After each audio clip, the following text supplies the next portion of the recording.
You have to say that Sanju Samson is due a few. He's gone back to this one. When I say back, he's gone outside leg stump and he's tried to cart that through the offside, but has failed to make contact. I'm guessing then, if we're not on YouTube, there aren't very many people listening to us. We are now. Oh, we're live. Hello, people. Good morning, good afternoon, good dawn, good dusk. Wherever you are, wherever you've been, wherever you're going, welcome to Gorilla Cricket. I'm Gorilla Hendo, Nigel Henderson. I'm here with Messi Jez for the time being, and England have won the toss. And as has happened with every toss in this series, the team winning has put the other into bat. Archer in. Sanju Samson jabs down on this quite late. 2 slips for England, so attacking from the start. Samson has played 2 or 3 really good shots in this series and then got out. He was taking up a very strange position to that last delivery. He'd gone across onto his off stump, but back in his crease, was almost readying for the pull shot, and in doing so he's got wrapped on the finger and he seems to be in quite a bit of pain. He's getting some treatment.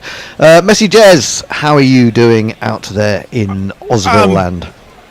Very well. I'm pleased to have some cricket back because we've had a bit of a quiet day cricket wise today.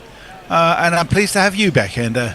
Good to see you. Yeah, I was having a little bit of fun on. I discovered this thing. I mean, you all have probably discovered it well before me. This thing called Grok on Twitter, which gives you information. I don't use it. Yeah. Well, no, I don't use it, but I just played around with it because you can just apparently ask it anything. So I just asked it something about Gorilla Cricket, and it said Gorilla Cricket founded by me and Daniel Norcross. Well done. And I thought the bear's going to be very, very sore. He's going to have a very sore head if he reads that. Now there's going to be a lengthy delay. They are applying, I get sort of cotton wool to the injured finger.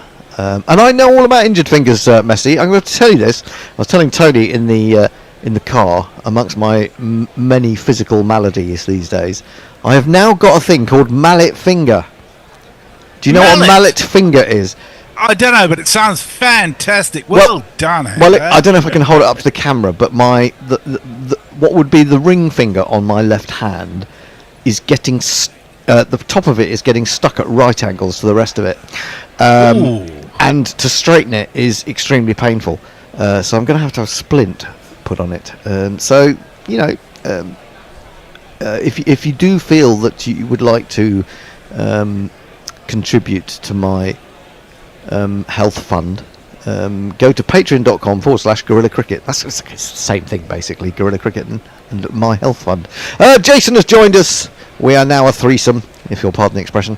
I imagine if people have watched threesomes, they've seen better ones than me, Messi Jez and Jason. But depends what you're looking for. Well, yes, it's true. There was another thing talking in the car. Tony was talking about bath time for his grandson, and he said, I used to love bath times with my 2 sons. And I said, I quite like a bath, Tony. Do you want to come round? And funnily enough, he pulled out.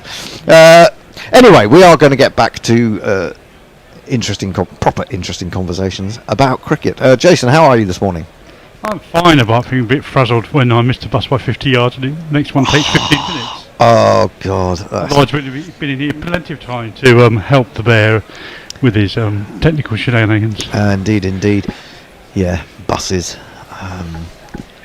They're terrible things. They're good things, but they're terrible things. They're good things when they turn up. When they work. Right, we're going to get some cricket. 2 slips, a man on the 45, and a short leg, would you believe, for Archer. Coming into Samson. Again, he puts himself in that position, tries to pull it over mid-on. There's a huge appeal for LBW, but he's way outside the line of off-stump. So Not way outside, but outside enough. I think in terms of the fact that he's stuck his right foot back in the crease and right over, you'd say, yes, it's close to the stumps, but I thought the line was... Let's have another look. Maybe I don't know, we're just looking at the dismissals to Archer of Samson. He's definitely trying something different, isn't he, to ensure a little bit more longevity at the crease. The team news, as this is short, and he's pulled this one, and he's got hold of it. There's 2 men out, one at long leg, one at deep backward square, but it's gone all the way. It's the second 6 of the over, and here we go. Well, 6. it's certainly an interesting way to start the innings. 6 and then another 6. 2 sixes and a bash on the finger. Well, I guess the medical properties of whatever was applied to his finger must be brilliant, because he's hit the next ball, pretty much hit the next ball for 6, or the one after it, should I say. Samson on to 12. Abishek hasn't faced a ball yet. In comes Archer, bowls short, and he carves that over the top of the slips down to untenanted third man boundary, and India are really up and running. 16 for no wicket, off 1.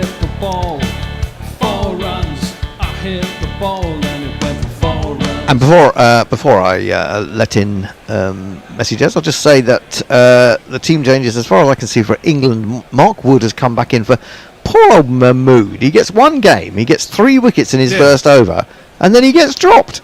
It's you know, I was talking to Nick out. It's a mean world. It's a mean world, and so this so-called, you know, team ethos under McCullum. Team rotation, yeah. Well, yeah, team rotation, but certain people get rotated more than others, and so although some people get treated really, really well, other people get treated like shit. See also Dan Lawrence. Why are they not putting him in cotton wool for the Champions Trophy? Well, I saw the other day that they're not putting anyone in cotton wool anymore. I saw some quotes about that, which I think is possibly a little bit scary if you're looking ahead to the challenges that are coming. Anyway, it's going to be Mark Wood, so it's pace all the way. It's not pace off, it's pace on. Well, there is no option to not to have pace really, apart from Rashid and possibly Bethel and Livingston. True. Neither of which have really performed so far. He bowls to Abishek, first ball outside the stump, quite wide. He tries to chop it but can't make contact. It goes through. It wasn't wide in the sense of it giving away a run. It was just inside the guidance line. Sorry, you were going to say hello from people, weren't you, Jim Messi? Sorry. Well, I have a question for you both. Our first greeting of the day just says AOP. Who could that be? That be a Yorkshireman, could it be? It might indeed. Might Might it be someone from Sheffield, perhaps? Perhaps from Sheffield. Indeed. Yeah, one or two people in that area. Yes, Jay Grover says AOP. Leah says hello. Wood bowls a bouncer, and Abishek pulls. Doesn't really get hold of it, but does manage to clear mid-wicket. They'll get through for 2.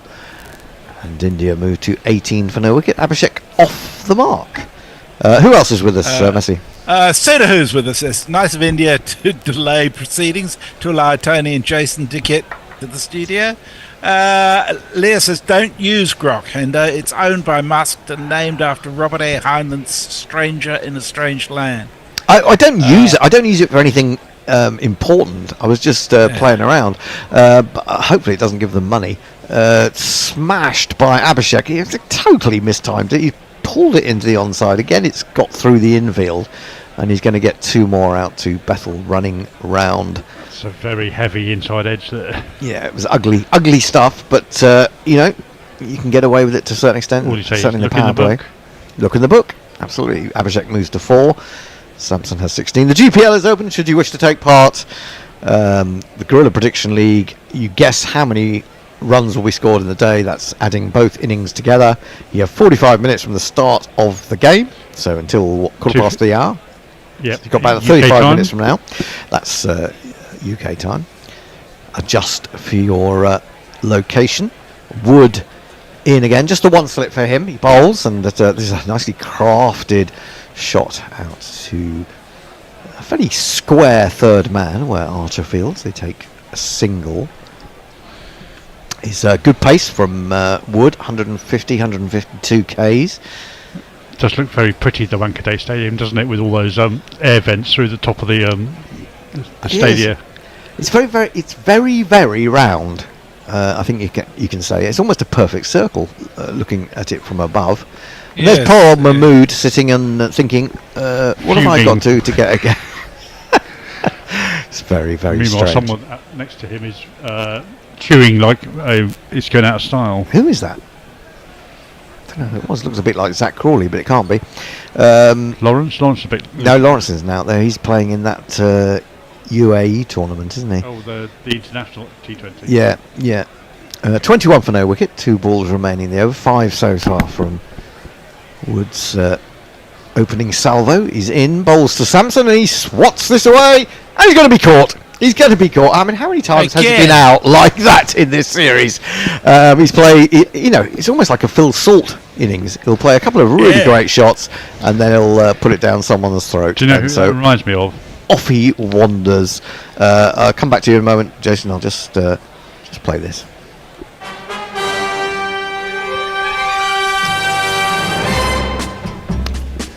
Simple catch for Archer. Yes, Jason. Just reminded me a bit of Andrew Hilditch versus Ian Botham. Andrew Hilditch, now that's going back a bit. Who was just Trent did like a moth to a flame for a short ball and just swat it straight down the square leg throat. Sorry if Jason's voice is breaking off occasionally. It's because there's just the connection in his microphone is not that brilliant at the moment. I'm going to use the other microphone. Good move. Messi. Farong says, greetings all. Hope everyone's well. Meaningless match. Ducket to bowl in the power play one. Oh, yeah. It's not Why not? You keep saying this, but one day you will. One day it will happen. One day it will, yeah. Rich Turner Music, joining us from lovely Winchester, says, good afternoon, evening and morning all. Joining you live on a rare day off. Welcome, Rich. I'm hoping to catch up with Rich in a few weeks' time on my safari around the when are you leaving for that? When are you arriving in this fair isle? Early May. Oh right, and okay. Travelling around towards late June. So all I can lots say of is opportunities to catch up. Don't go to Fair Isle because nobody lives there. Tilak Varma has come to the crease. He's got a jingle that goes like this. At the rise of the sun, he emerges inside. He hides in the night. Tilak Varma, Tilak Varma.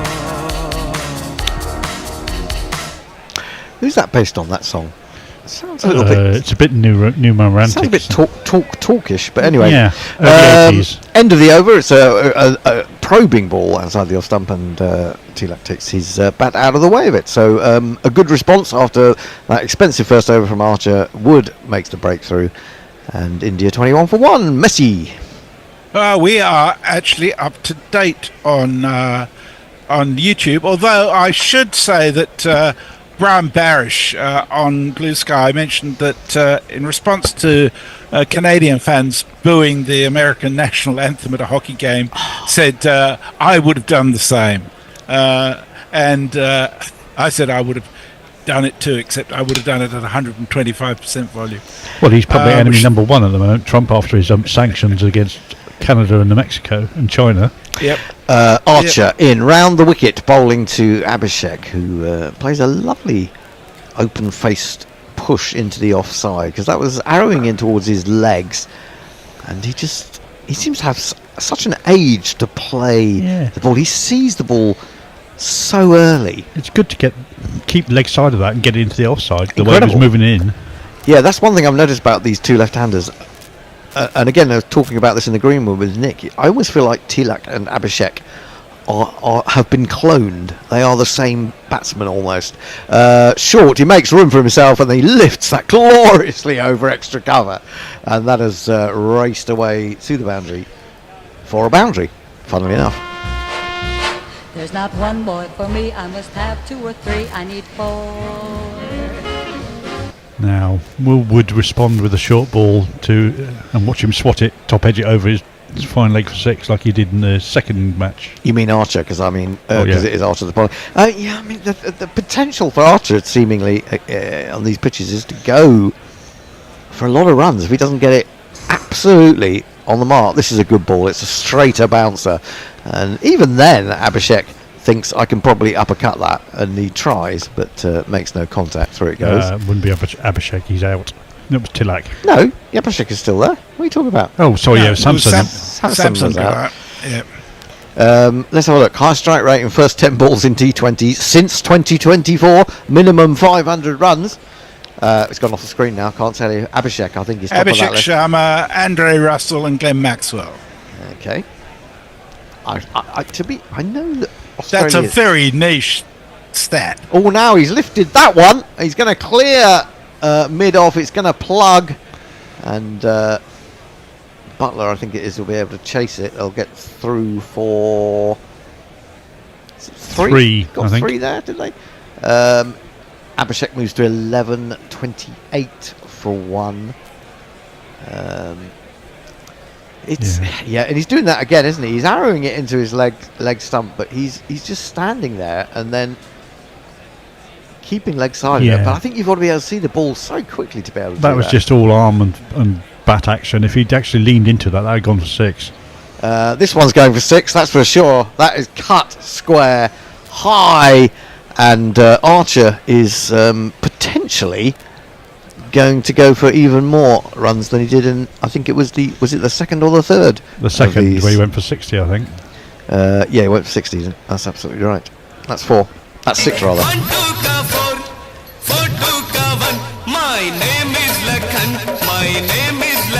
I mean, that's not actually that wide, is it? I mean, it's not been given a lot of width to play that shot. And it's quite high on the bat, and he's still got it a long way over point. Incredible control. Well, I suppose that's one of the downsides of having so much pace, is you don't have to hit it very hard for it to take off. That's true.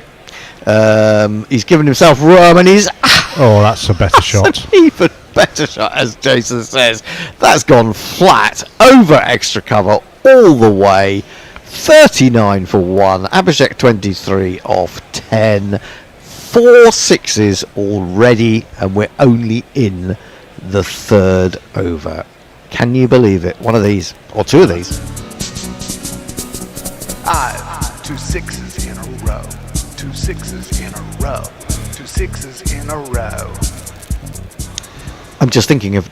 I can imagine the celebrations in Bangladesh when Ben Ducket finally gets to bowl for England. It'll be... I mean, there'll probably be a day of celebration at least. They'll all be standing up and saluting, won't they? Absolutely true. All 5 foot whatever of him. Oh, yeah, hang on. We've got to stop this. He's a reasonable height. He is. He's an average human being. Mark Wood, 1 for 5 from 1. Hopefully he can bring this run rate down again a little bit, but it's going to be Tilak. He's only faced the one ball he's going to face. Wood is going to go over the wicket, and he's got a leg slip in, and this is dropped into the offside. It kind of felt maybe Tilak was a little bit rushed by that one, but he still played it well, and they've got through for that 1. He's got no need to do anything else. All he has to do is stand on his bat at the other end and watch Abishek blaze everything away, unless there's something in there that he thinks he can do for 6 as well. Extraordinary looking at Abishek's shot again. I mean, the looseness of his wrists as he picks up the bat, it's just beautiful. That's what enables him to hit the ball with such timing. Joffa saying stupid to himself. Yeah, maybe he's bowled too... It's very difficult when you bowl a shortish one and get casted over cover for 6 off the back foot, and then you try to bowl a little bit and he comes down, coming down the wicket to Archer. This is pulled over the top of mid wicket by Abishek. He's absolutely on a roll, and that's gone away for 4 to mid wicket. It's absolute carnage at the moment. Bring us up to date if you can quickly, Messi, on some interactions. Venkatesh says, "Good day, gents. Butler claiming they're playing with 4 impact subs is elite shit posting. Tottenham must look into India's physio, considering the miracles performed on the Dube." Indeed. It's quite Shivam fun. Dube. Is he playing? Yes. No. Is he playing? No. I don't know. But Surya says he thinks Sunak is cheering on India. He was glad handling both teams before the match. Sunak was? Yes, looking much happier than he was outside number 10 Downing Street in the rain, I must say. Yes, God knows what he's doing there. Sally R56 says, what the fuck is Rishi Sunak doing there? And also mentioned the 4 impact players. He's representing his constituents, obviously. Yeah, North Yorkshire. Is it Richmond? Yes. It is Richmond, I think. Now, I tell you what, interestingly enough, talking of Rishi Sunak, Wood in, bowls full, glorious drive. Oh my goodness me, every ball is coming the same. You can vary your length, you can change the width, you can maybe change the pace a little bit more, because it's all been quite quick.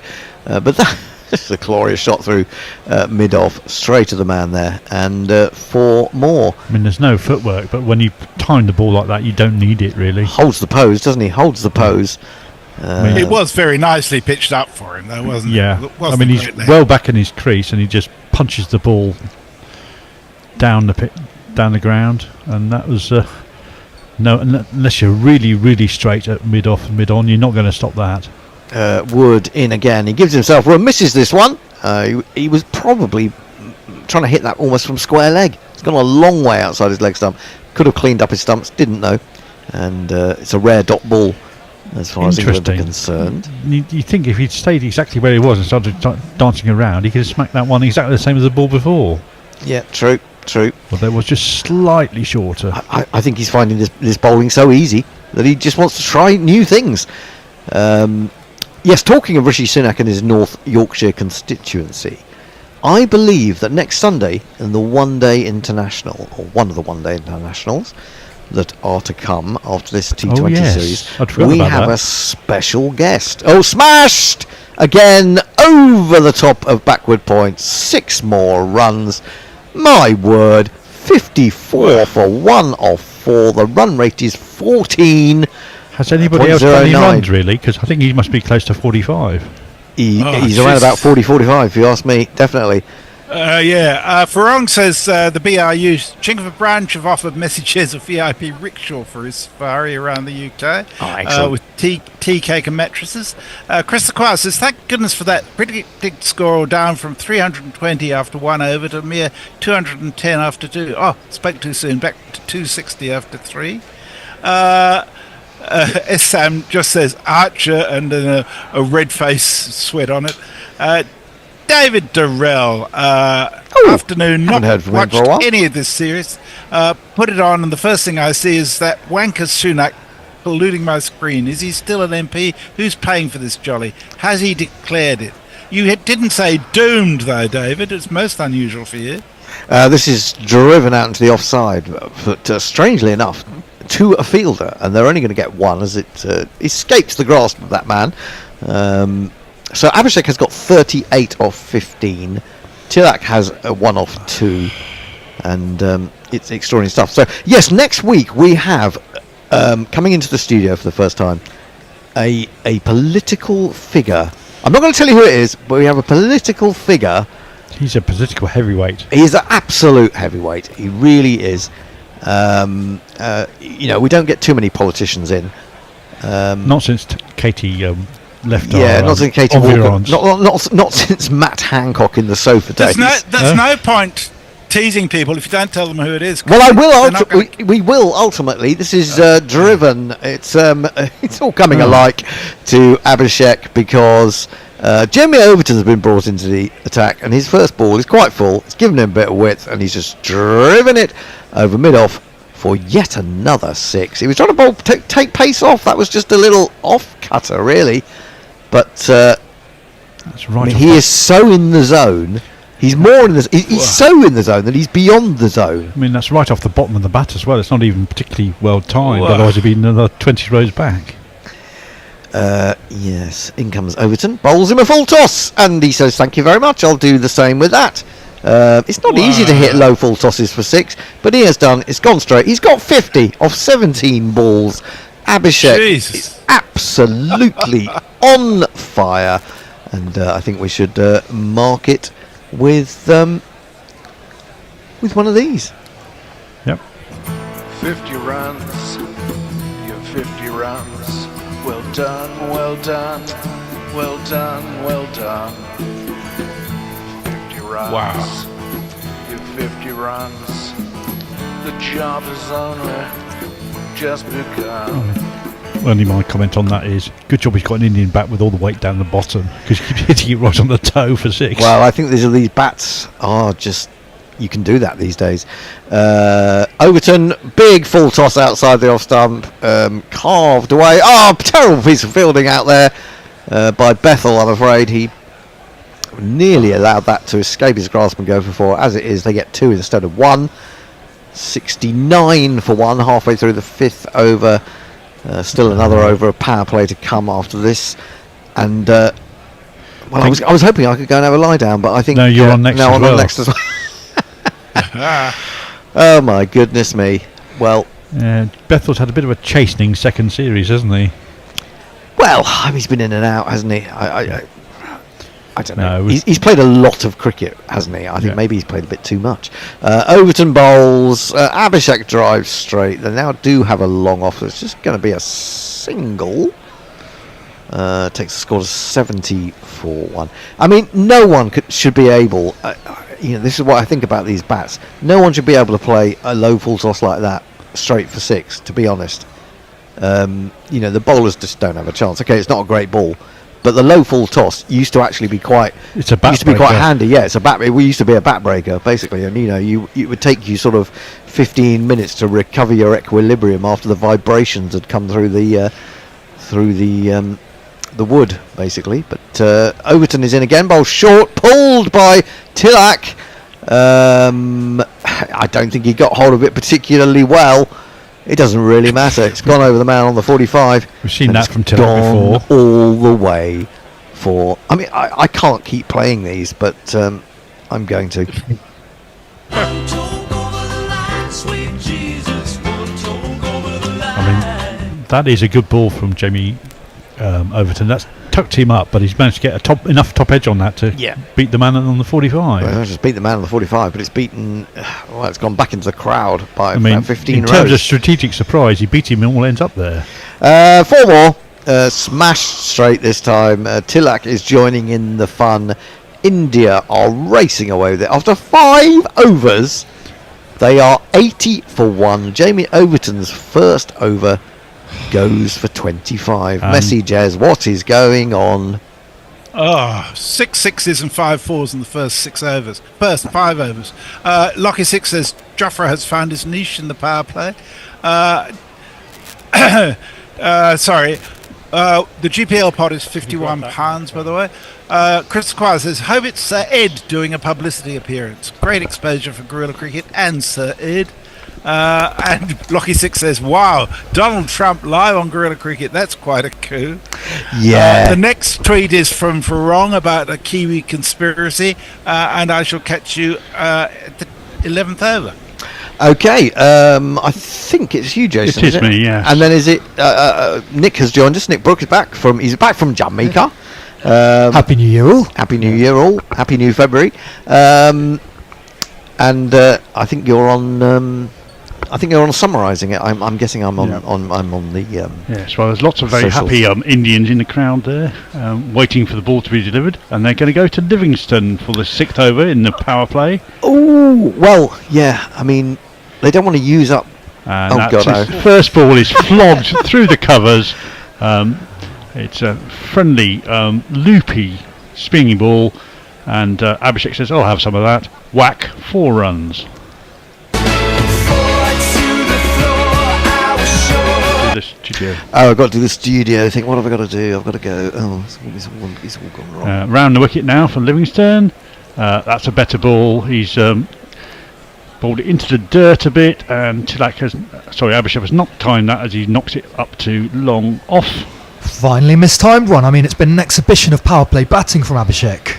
Yes, he's not missed out on one really so far, and that makes the first one after 21 balls.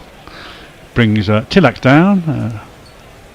Again, that's short and into the deck and rising, and Tilak misses that.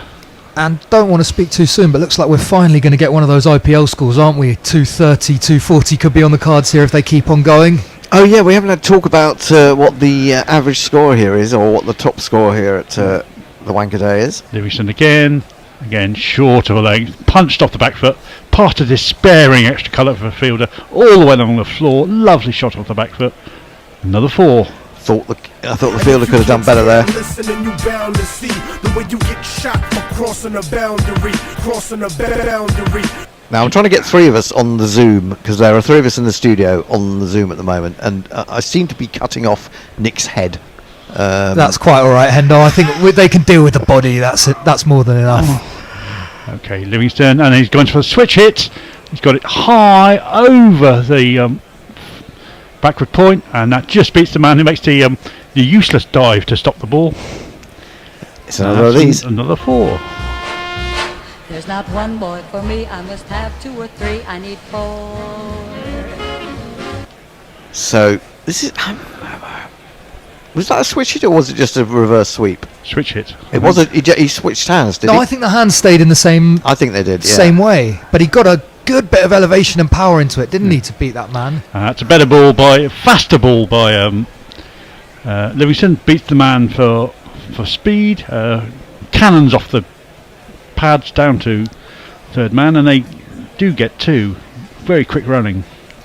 Yeah, there's a bit of an appeal as the throw came in from whoever it was. Wow, that's one hell of a power play. 95 for 1 after 6 overs. Incredible stuff. Okay, let's do some socials. Farong says total Kiwi conspiracy coach, Kiwi and angry bun, but he'd be topping up on whatever tranquilizers. Ducket should be bowling for both ends. I'm not sure what the first part of that tweet meant. Sudahu says best not mention coup with Donny. Oh yeah, good point. Sam says recently in heaven God asked Michael, I presume you mean the archangel, what is the god awful stench coming from the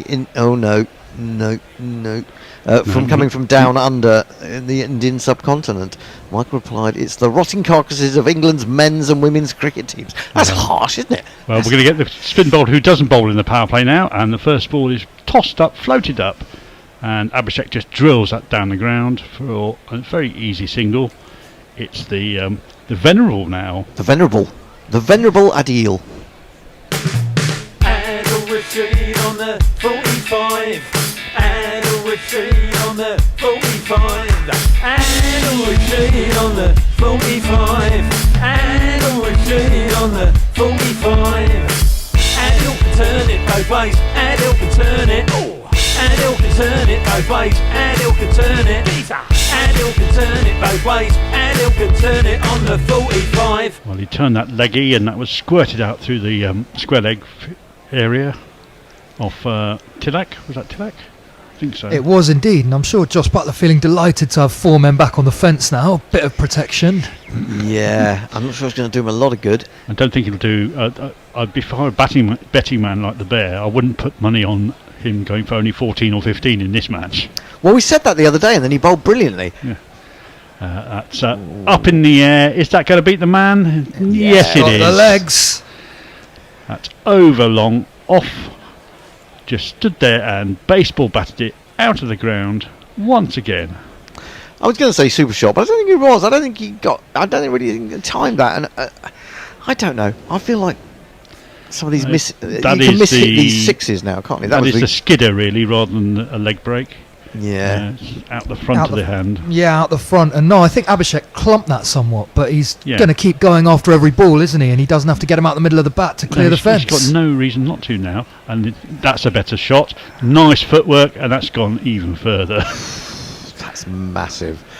That is massive. I mean, it's not a bad ball from Rashid. It's great use of the feet, though, isn't it?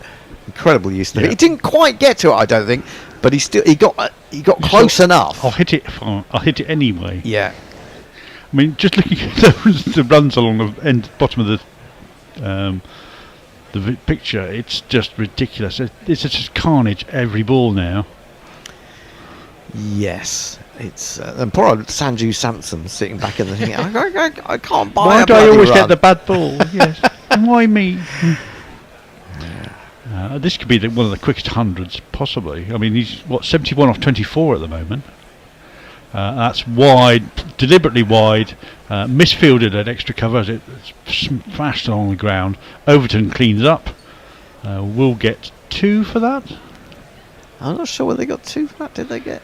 I think they just got the 1 there.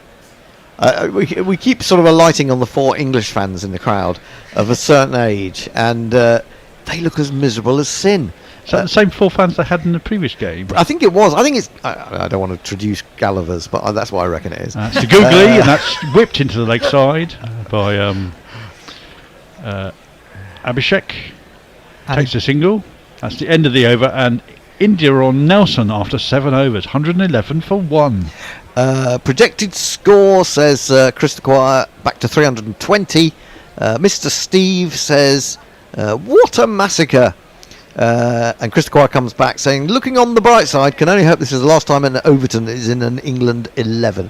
That's harsh. I mean, you know, He's played Chris, quite well in the last 2 games.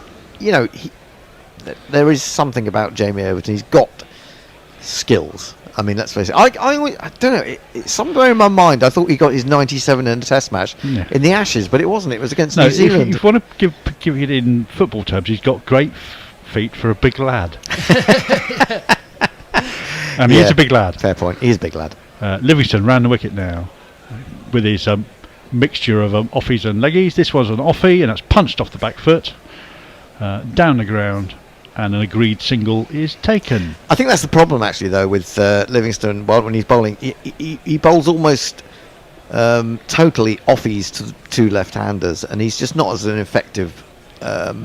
He would be worthwhile him bowling at least one leggy, just so they don't know. Yeah, I agree. Although he's probably going, if he gets it wrong, he'll just be picked up over on the leg side and dumped into the crowd.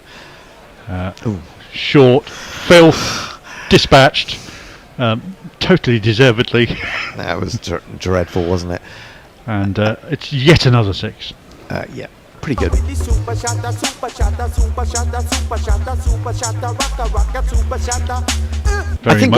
much wacka wacka in that one. I think also the thing is about the bats that you have today is okay, even allowing for the fact that they play different shots almost, but the cross bat straight 6 was not a thing until relatively recently. Otherwise, we've never invented this maximum. Exactly. And the strapple. And the strapple, doesn't. The strapple was a very rare occurrence. Abishek to face again. That's a better ball, and it's a nice shot. He's just worked that into the offside and just ambled through for an easy single. It almost seems like an anticlimax when they get a single, doesn't it? He's now 79 of 27. Tilak's upped his rate to 22 off 11, and India 119 for 1. Looking like 250 at this rate. That's slightly better. He's tucked him up on the leg side. Tilak, who's whipped it off his legs to the man on the boundary, and yet again another easy single is taken. And 3 singles in an over, looking like a win for England right now, isn't it? Well, anything that doesn't go for 6 or 4 is a win, I think. When was the last dot ball? One of the balls in the previous Livingston over, I think. That's what pulled wide, and he just let his bat do the talking, and lifted it up and over extra cover for yet another 6. I just got to say, 100 partnership. 105 of 36 balls this partnership, so 3.5 a ball, and he basically played that. He hit that 6 with one hand. It was so wide. It was right on the sort of advisory markings for the umpire on wides. Can I just say, you have 6 minutes to get your GPL entry in. GPL. I'm feeling a bit GPL. I imagine that. It's going to be quite high now, what you go for. Yeah, where would you guys be going right now? I'm saying about 265. And sashays down the ground, slaps that down to long off, thinks about a single because he's missed out on 6, and takes it in the end. And that's 8 overs done, and India are 127 for 1. Nick, any thoughts? Any thoughts about what can England do here? Well, it's very tricky, isn't it? It's hard for heads not to drop. I'm surprised we haven't seen a bit of Overton or Cass banging it into the deck, taking the pace off with some, off-cutters. But it's the problem with that, I think, is that they tried that in the previous internationals, and Tillack just top-edged it for 6 over fine leg every time. To be honest, we've had one over from Overton, and he went for 25. He did bowl a couple of good balls and was a little bit unlucky, but we are going to get a bit of Bryden Cast now. Yes. Maybe belatedly. Cast with the big bowlers, ARSE, and that's a good ball. Floaty Yorker, has to dig it out, works it down the ground, and it's another single from Tillack. But I think when the wheels have come from off, Abishek. Your hopes and dreams are flying at half mast. When the driving comes a calling, or your fuse will be falling. Stick it all right up your Bryden Cast. Gotta say, this pitch looks like a belter. Real belter. Well, it's getting belted. There's not really any spin for either of the spinners employed so far, and there's not really anything doing for the fast bowlers either. It's just hit through the line every time. Anyway, here comes the short-haired Cast. That's a better ball, short of a leg, banged into the dirt. Doesn't really come off it, and Tillack misses out on a cut shot. The GPL, if you want to take part, get there quickly. Go to gorillacricket.com, follow the link to competition. Guess how many runs in total. Not just this innings, the whole game. However long it takes. Could be that they get 300 and England get 35. So 335, if that's what you think, go for it. You pay us £1, and if you get it on the nose, you get everything that's in the pot, which is over £50. Tillack, another good Yorker from Cars. That's bunted out to the man at mid-off, who is, I think, Rashid. And Tillack runs through for a fairly sharp single. Really good start from Cast, isn't it? 1.1. And it's hard when you're under the pump so much not to get frazzled, but big scores like this have been chased down in the IPL on these sort of wickets, so you never do know. Yeah. Also, teams do fall away. Sometimes you get two players going so well that when the new guys come in with only a few overs to go, that they can get a little bit stuck. Well, they try and go bang, bang, bang straight away, and they can't do that. They haven't earned the right, and that's launched again by Abishek and dropped by the man over the fence, who's just trying to feel the ball so he can get it back as quickly as possible. Abishek moves into his 90s now, 93 off 31. I'm going to say that was flat enough for one of these. Smack it in the air, beyond the boundary. Smack it in the air. I think the odds are coming down very sharply on Abishek getting to his ton with a 6. Given he's hit 7 of them now, or 8 of them. So brutal on anything that's wide, isn't he? It doesn't matter if it's full or short or fast or slow, he just slams it. And another attempted York, he's just missed the length there slightly, and it's low full toss, which is worked by Abishek down to long. Well, England, they're trying something different. That was a slower ball, but it's the movement in the crease of these batsmen, the way that they go so deep. They sometimes nullify the Yorker, don't they? They turn it into a half volley. No, if you go back into your crease, you can get under the ball for all the balls that they're trying to bowl full, and also you can get the balls that are going high to go over. We got a wicket, I believe. Tillack has tried to cut a ball that rose on him a little bit more than you would have expected, or he would have expected, and he's edged through to wicketkeeper Phil Salt. England have got a wicket, perhaps not the man they would most like to have. He's gone for a completely disappointing 24 or 14 comparatively. Did I just ball by ball your ball? You did. Sorry about that. But you were in the flow, so I let you get away with it. Sorry about that. So far, for 24 or 15, we've got a wicket. England have got a wicket, and I think. I was going to play the India. I was going to play the choke tune, but I think that gets us. That gets us Dinged. whipped off YouTube, doesn't it? So I'll just say this.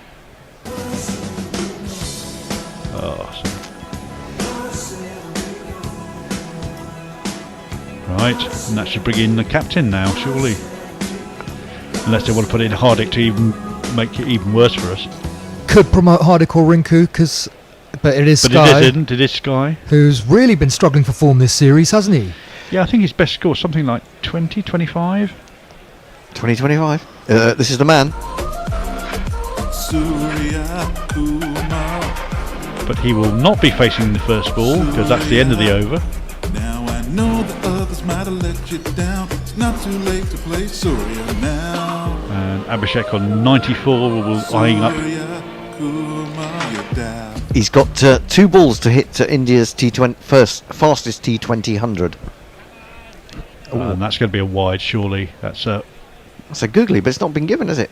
That's I know he stepped across to that, but it was just over the blue advisory line. So It was, but though I suppose the umpire takes into account the fact that he could actually have hit that quite easily. Shot. Yeah. Anyway, so Rashid has got away with one there, I think. That's floated up, nicely played through the offside by Abishek. Get rid of all the traditional cricket shots. Just play the swat. That seems to be working for you at the moment. Yeah, and England will take this as a small win. They've just wrested back a little bit of momentum, haven't they? Yep. Yeah. Anyway, to continue, that's another wide ball. That's fray through the offside for 4 runs. Very much a left-handed Kevin Peterson with the back leg kicking out, flamingo style. One of these. Well, he's missed out on the fastest 100 by 1 ball or 2. Yeah, that was Rohit Sharma apparently in 2007 against Sri Lanka in indoor, not indoor, obviously. Indoor. And that's on his legs with the googly, and that's worked down, part diving Rashid for a single. Moves to 99 now. Yeah, so Rohit Sharma, I mean, who's struggled, hasn't he, of late in last year and a half, 18 months. Yeah, he's at least he's going to hang on to his record of the fastest Indian T20 international 100.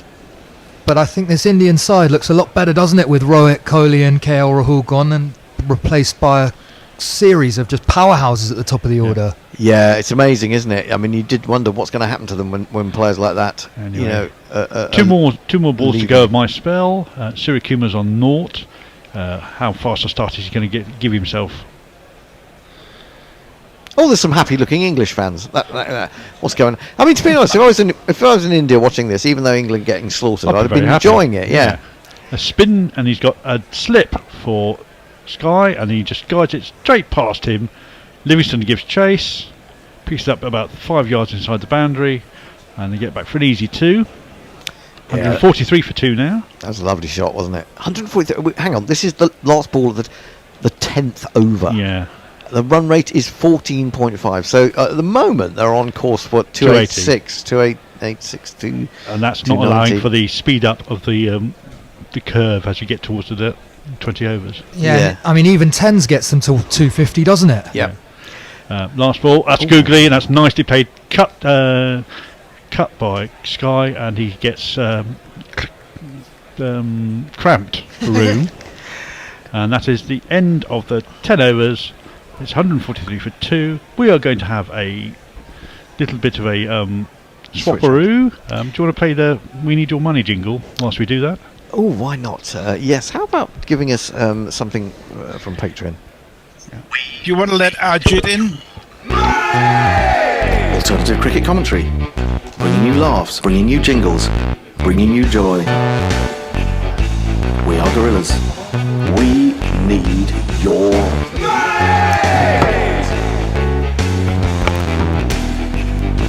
Patreon.com/Gorilla Cricket.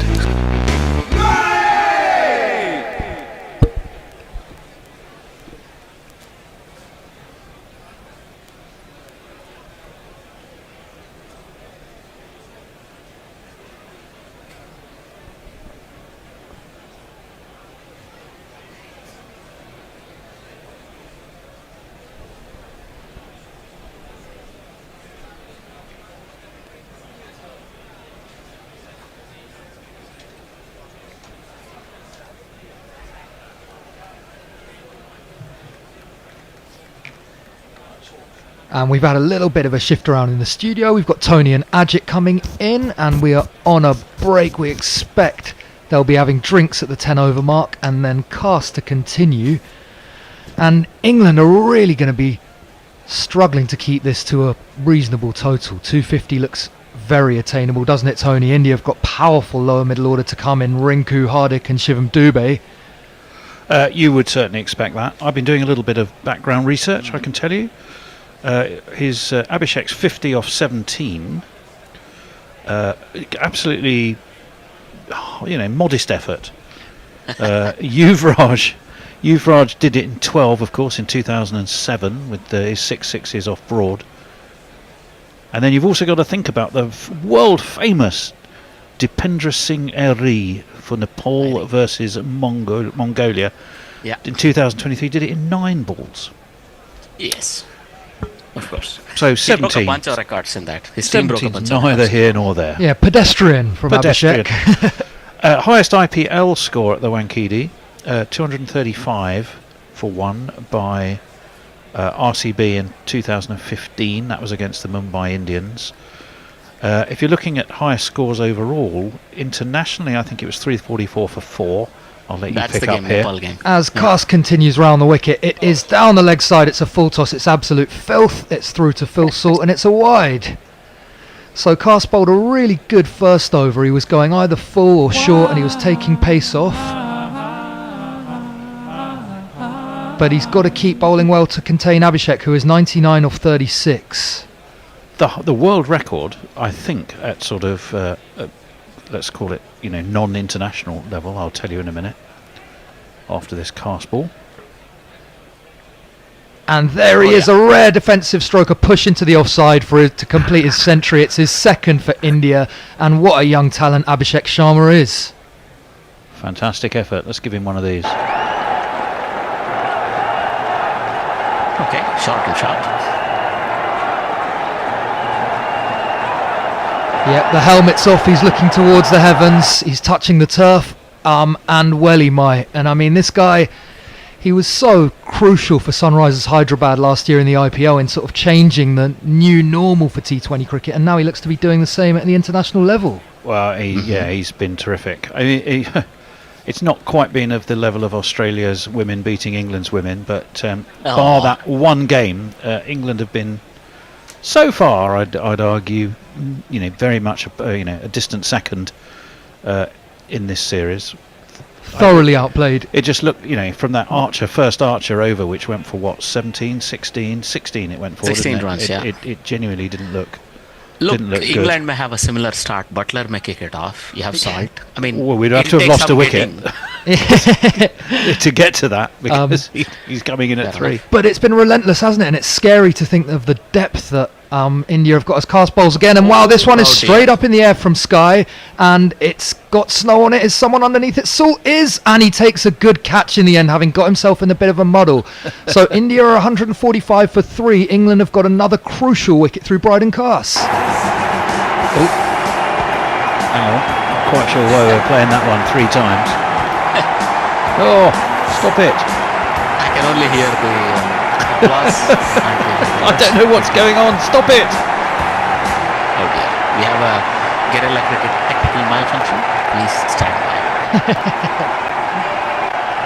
Well, yeah, Phil Salt didn't quite know where he was going there, gloves up or gloves down, but he's managed to cling onto it in the end, and Surya Yadav still cannot buy a run. He's gone for 2 off 3. He's struggling, isn't he? He's Complete definitely failure having of a a bad series. Very time. rare for somebody of his caliber. Hello to all the guerrilla cricket listeners. Hello, good to have you back with us in your armchair. Thank you. You must be sitting on the edge of your armchair watching this, not Absolutely. reclining back into it.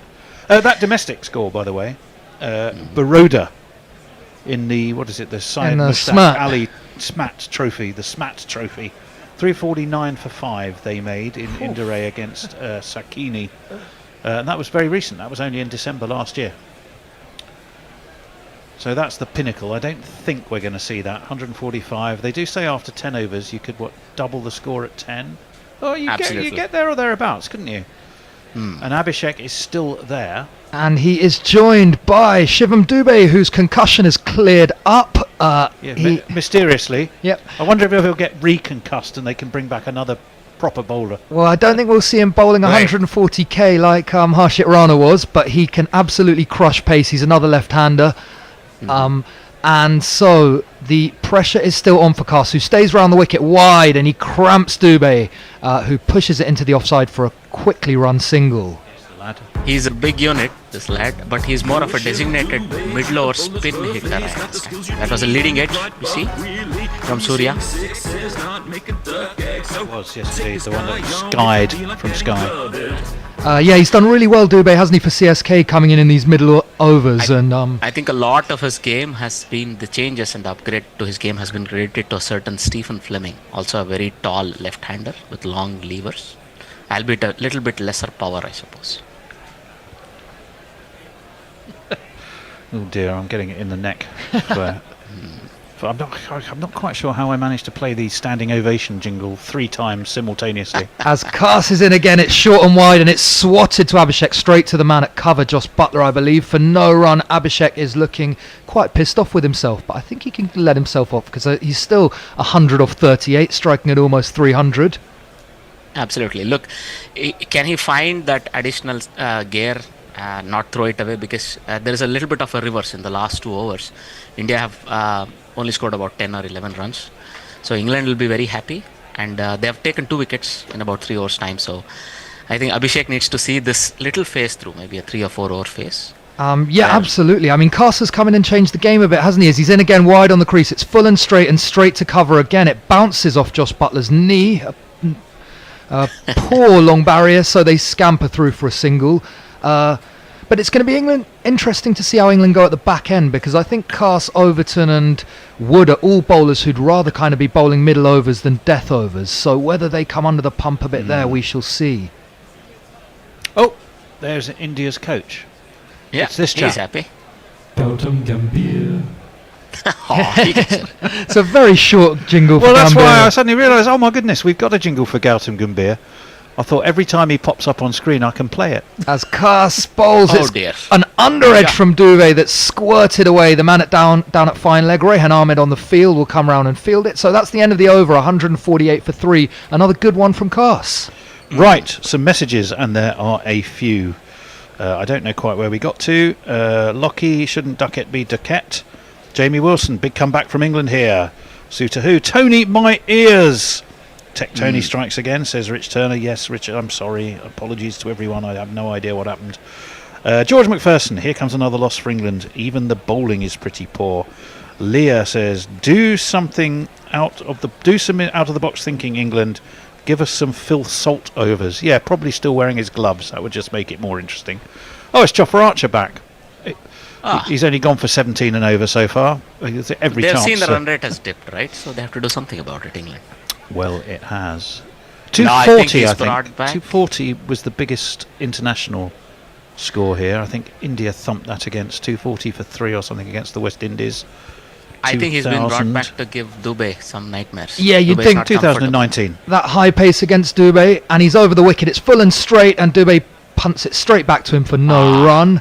So, I mean, I think England probably want to seize on this little bit of momentum they've found, don't they? And they'd love it if they can grab another wicket here.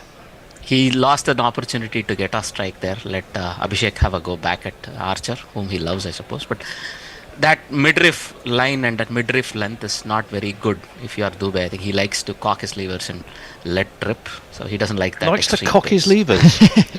That's something I'd pay money to see. As Archer's in again, it's short, and this there you time Dube gets it away. He beats the man at deep backward square, and it goes to the boundary for 4 runs. 1 and 2 and 3 and 4. Oh. I think that was a catching opportunity. Yeah. That went wrong. Archer is livid. Jofra's fielding there. gesticulating unhappy. I don't think he's quite pleased with where the fielder was stood.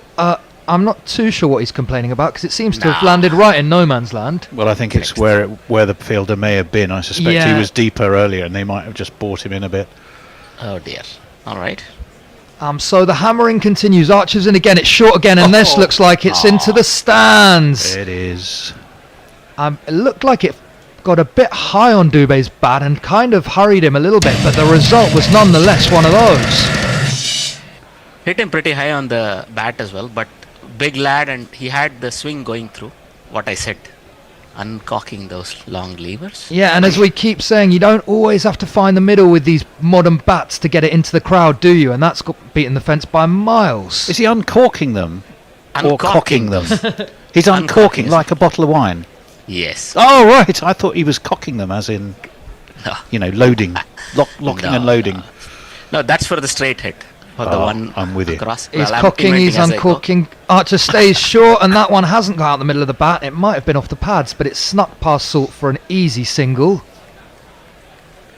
Well, 11 is not too bad, and Abishek has 2 balls to see what he can do with it as well. Yeah, I'm not sure about this tactic from Archer of staying short. I wonder if we'll see a change up to Abishek, but I think that Yorkers seem to be the way to go here, although, of course, they can disappear too if they miss.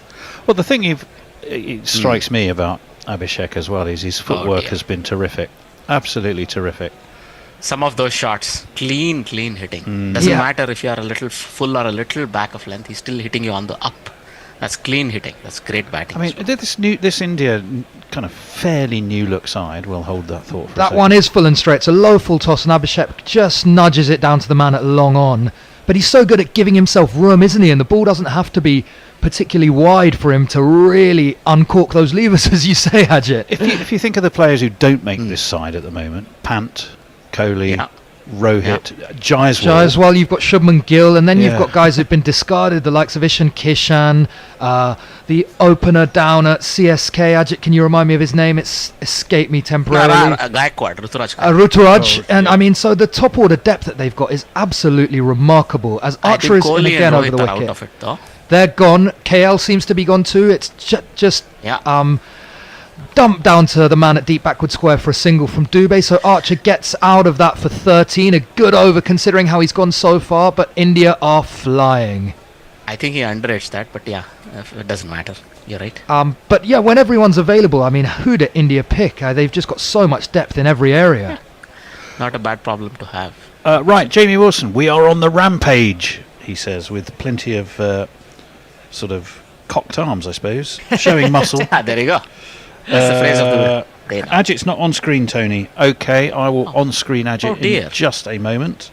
You can hear his dulcets. How dare you? No. India must surely declare it's the most decent thing to do, says Sam. Come on. Right, for all the armchair fans, your armchair cricket fans out there. I'm finally on screen. We're not yet, you're not.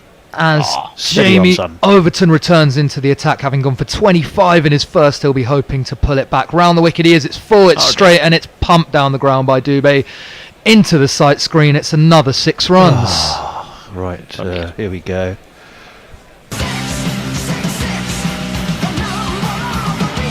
It was an attempted slower one from Overton at 122 Ks, but I mean it was a half volley and it was really now you begging see the to be corking smashed. of the levers, down the ground. They were corked. In the slot. That's a golf shot, wasn't it? It was a golf glorious chip, golf shot. Attempted off cutter, it didn't seem to grip at all, and it was really just sat up to be smashed. Well, for armchair cricket podcast fans, he's on the screen now. He's looking magnificent in the top right hand. He's dominating it like a broadcasting colossus in that top right hand corner. And the smile has certainly gone from Josh Butler's face. He's looking pensive, he's looking pissed off. Overton goes over the wicket, and he goes for 4 past the man at short third. That's unfortunate. There's not one boy for me, I must have 2 or 3, I need 4. Diddly-dee, bumpa-doo-da. I think it was a better ball that time, and he was a little bit unlucky, wasn't it? Wasn't he? It's also an underage. Yeah, it hasn't come off the middle of Dube's bat, but the result is nonetheless runs. Well, not an underage, but an outrage, but edge nonetheless. Educated, let's call it. Just beat the third man fielder, but come on. You'll take it, but frankly, it doesn't matter where the runs are coming now. That one is just going to be, I think, an easy single out to the man on the point fence. It's Liam Livingston. So a bit of respite from Jamie Overton, who was looking pretty fed up after 2 balls. He's sort of puffing his cheeks out, saying, I don't want to be here, give the ball to someone else, anyone else. Look, I also like this small period. There you see some big wigs. Rishi's having who's Rishi up there with? He's having a chat with Mr. Ambani Jr., is it? Yes, that is Sanant, yes.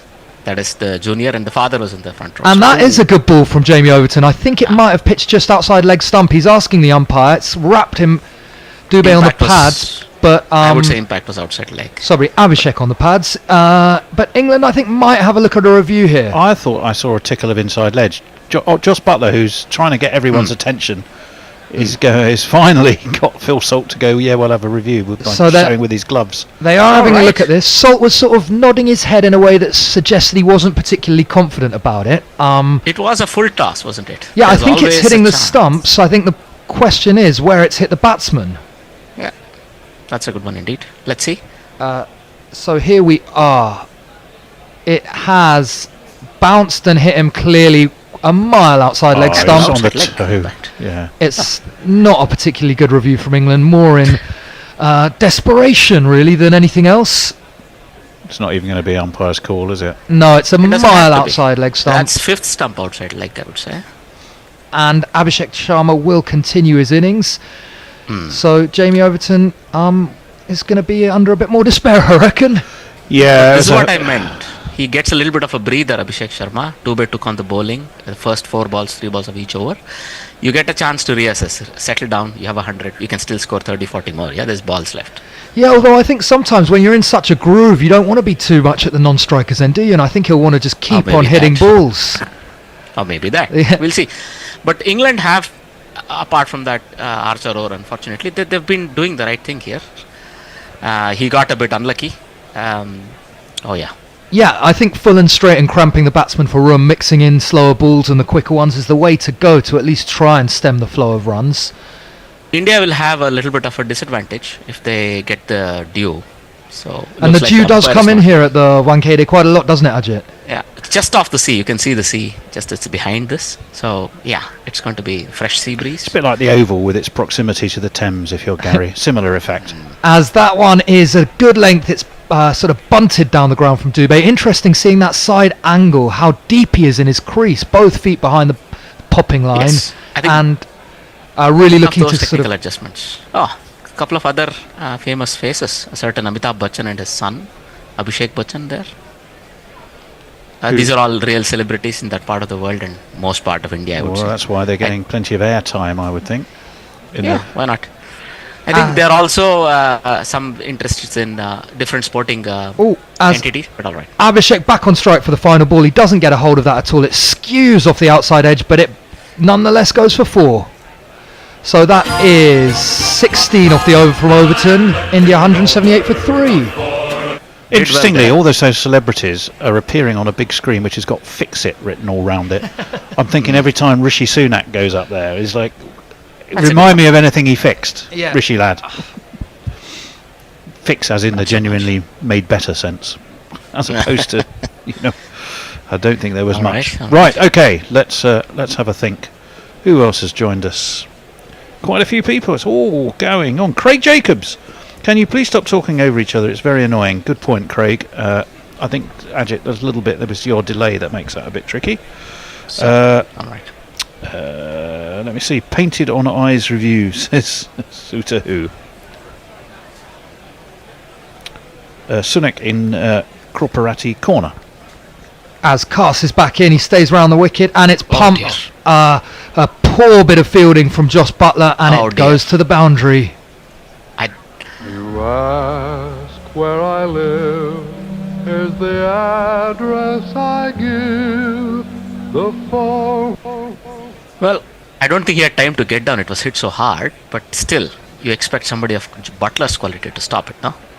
Yeah, I think by professional standards, it's a poor bit of work. And Shivam Dube's race to 30 off 12 as Cass stays around the wicket. He stays short, but it's gone straight up in the air. But it's got the... No, it doesn't. Adil Rashid gets under it at deep fine leg. So Shivam Dube's innings comes to an end. 30 off 13. Cass is in the wickets and India 182 for 4.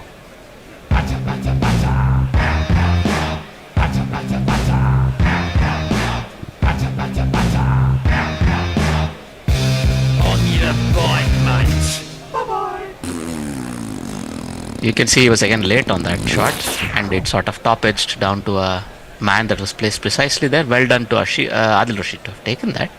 But well, he's done the job. A crisp 30 of just 13 balls. Yep, he's what India needed, no? Kept India going, and now I think we'll see Rinku Singh, who's surely going to go after it from ball 1. But Bryden Cass has had a really impactful spell here, hasn't he? I think Pandya may come out. Yes, absolutely. Kars is the one who started the change. If he had a bit more support from the other end, I think they could have really choked India here. I mean, choked them to 225 probably, but still. Well, 225 is at least in the realms of the achievable. Exactly. But you needed a concerted effort on both sides for that, though. Yeah, and I mean, I think if England can keep it under 250, they'll at least start the innings thinking if they get off to a good start in the power play, they can make a fist of it. But once it goes anywhere past that, you're really starting to feel disconsolate. As Ajit's right, Hardik Pandya is out in the middle. They're going to try the right-left combo, right? Yeah, absolutely, which I guess keeps England guessing a bit, keeps the bowlers unsettled. As Kars is back over the wicket, Hardik, it's uppish, but there's no fielder there, so it'll be an easy single out to the man at deep cover. I thought he hit one straight to the mid-off fielder, but all right. Well, here is Hardik.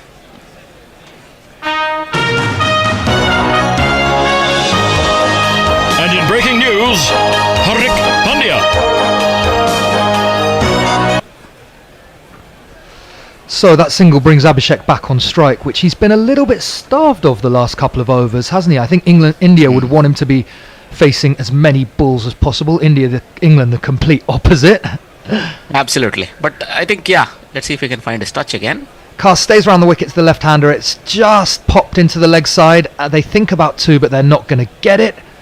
So we've gone 4-wicket, 1-1. A pretty decent over from England's perspective. The new batter is back on strike. There's 6.2 to go, 38 balls. So India, 74 would get them up past 250. I think that's where they'll be looking. Correct. From here, I think 250 should be, because there are 3 hitters, these 2, and Rinku Singh to come as well. So there's plenty of power to follow. But if England can pick up another wicket here, they might think they could just change the course of this innings. Kars over the wicket to the right-hander. It's a poor ball, but Hardik only gets a toe end on it, and it goes straight through to Salt for no run. Got away with that, really. He really did. It was gone for 4. A real bit of filth, and sort of any decent contact would have sent it down to the fine leg fence, as we're getting a replay of Abhishek's 6-hitting prowess. Look at those shots down the ground.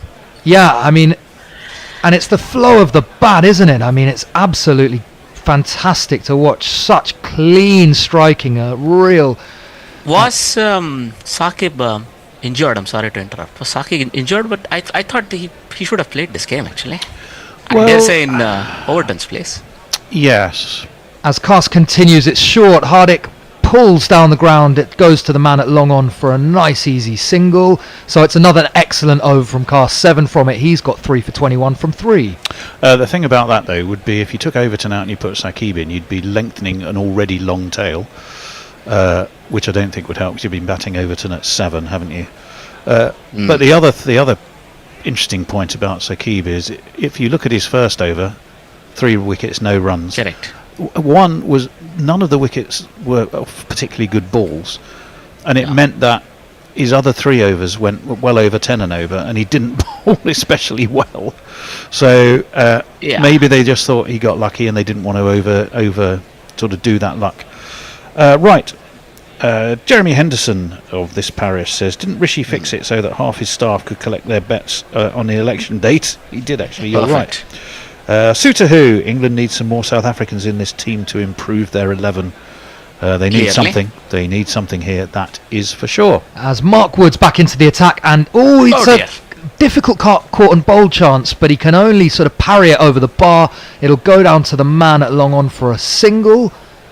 He seemed to be already falling over as he tried to take the catch, which is Wood's want sometimes. After delivering, he just falls over. Yeah, he often falls over, and he was already going down, and it's kind of... Oh dear. Because he's going down, it came at his head. Yeah, he did well to get his head out of the way of it, but he couldn't cling on. No. It was hit fairly hard by Hardik, and he sees the funny side of it, Mark Wood. He's not too disappointed by that. At least he's got Abhishek Sharma back on strike. Absolutely. Well, Klingons or Kardashians, it won't matter, because that was definitely going down as a chance. I mean, if he was not falling down, it could have been around his left shoulder area, and he could have probably had both hands at it. Because he was falling into it, it came at his head. So he's round the wicket to Abhishek. He gets it full and straight, and Abhishek can only clump that out to the man at long on for a single. So the carnage has slowed somewhat. and England will hope that they can keep it to singles from here on out. Well, wickets would help as well. I mean, Mark Wood's actually bowled reasonably well. He's bowled Archer, it was, who seemed to struggle more with range and direction. Yeah, and as just about everything. And as Hendo said, when it's 140 plus, it doesn't need to be far off the mark to disappear into the stands. No, but that is good bowling so far, right? Low full tosses, I think those are the toughest. This time he goes short and he is slammed. That is into the second tier. Hardik has really got his levers through that. 6 runs. Have one of these.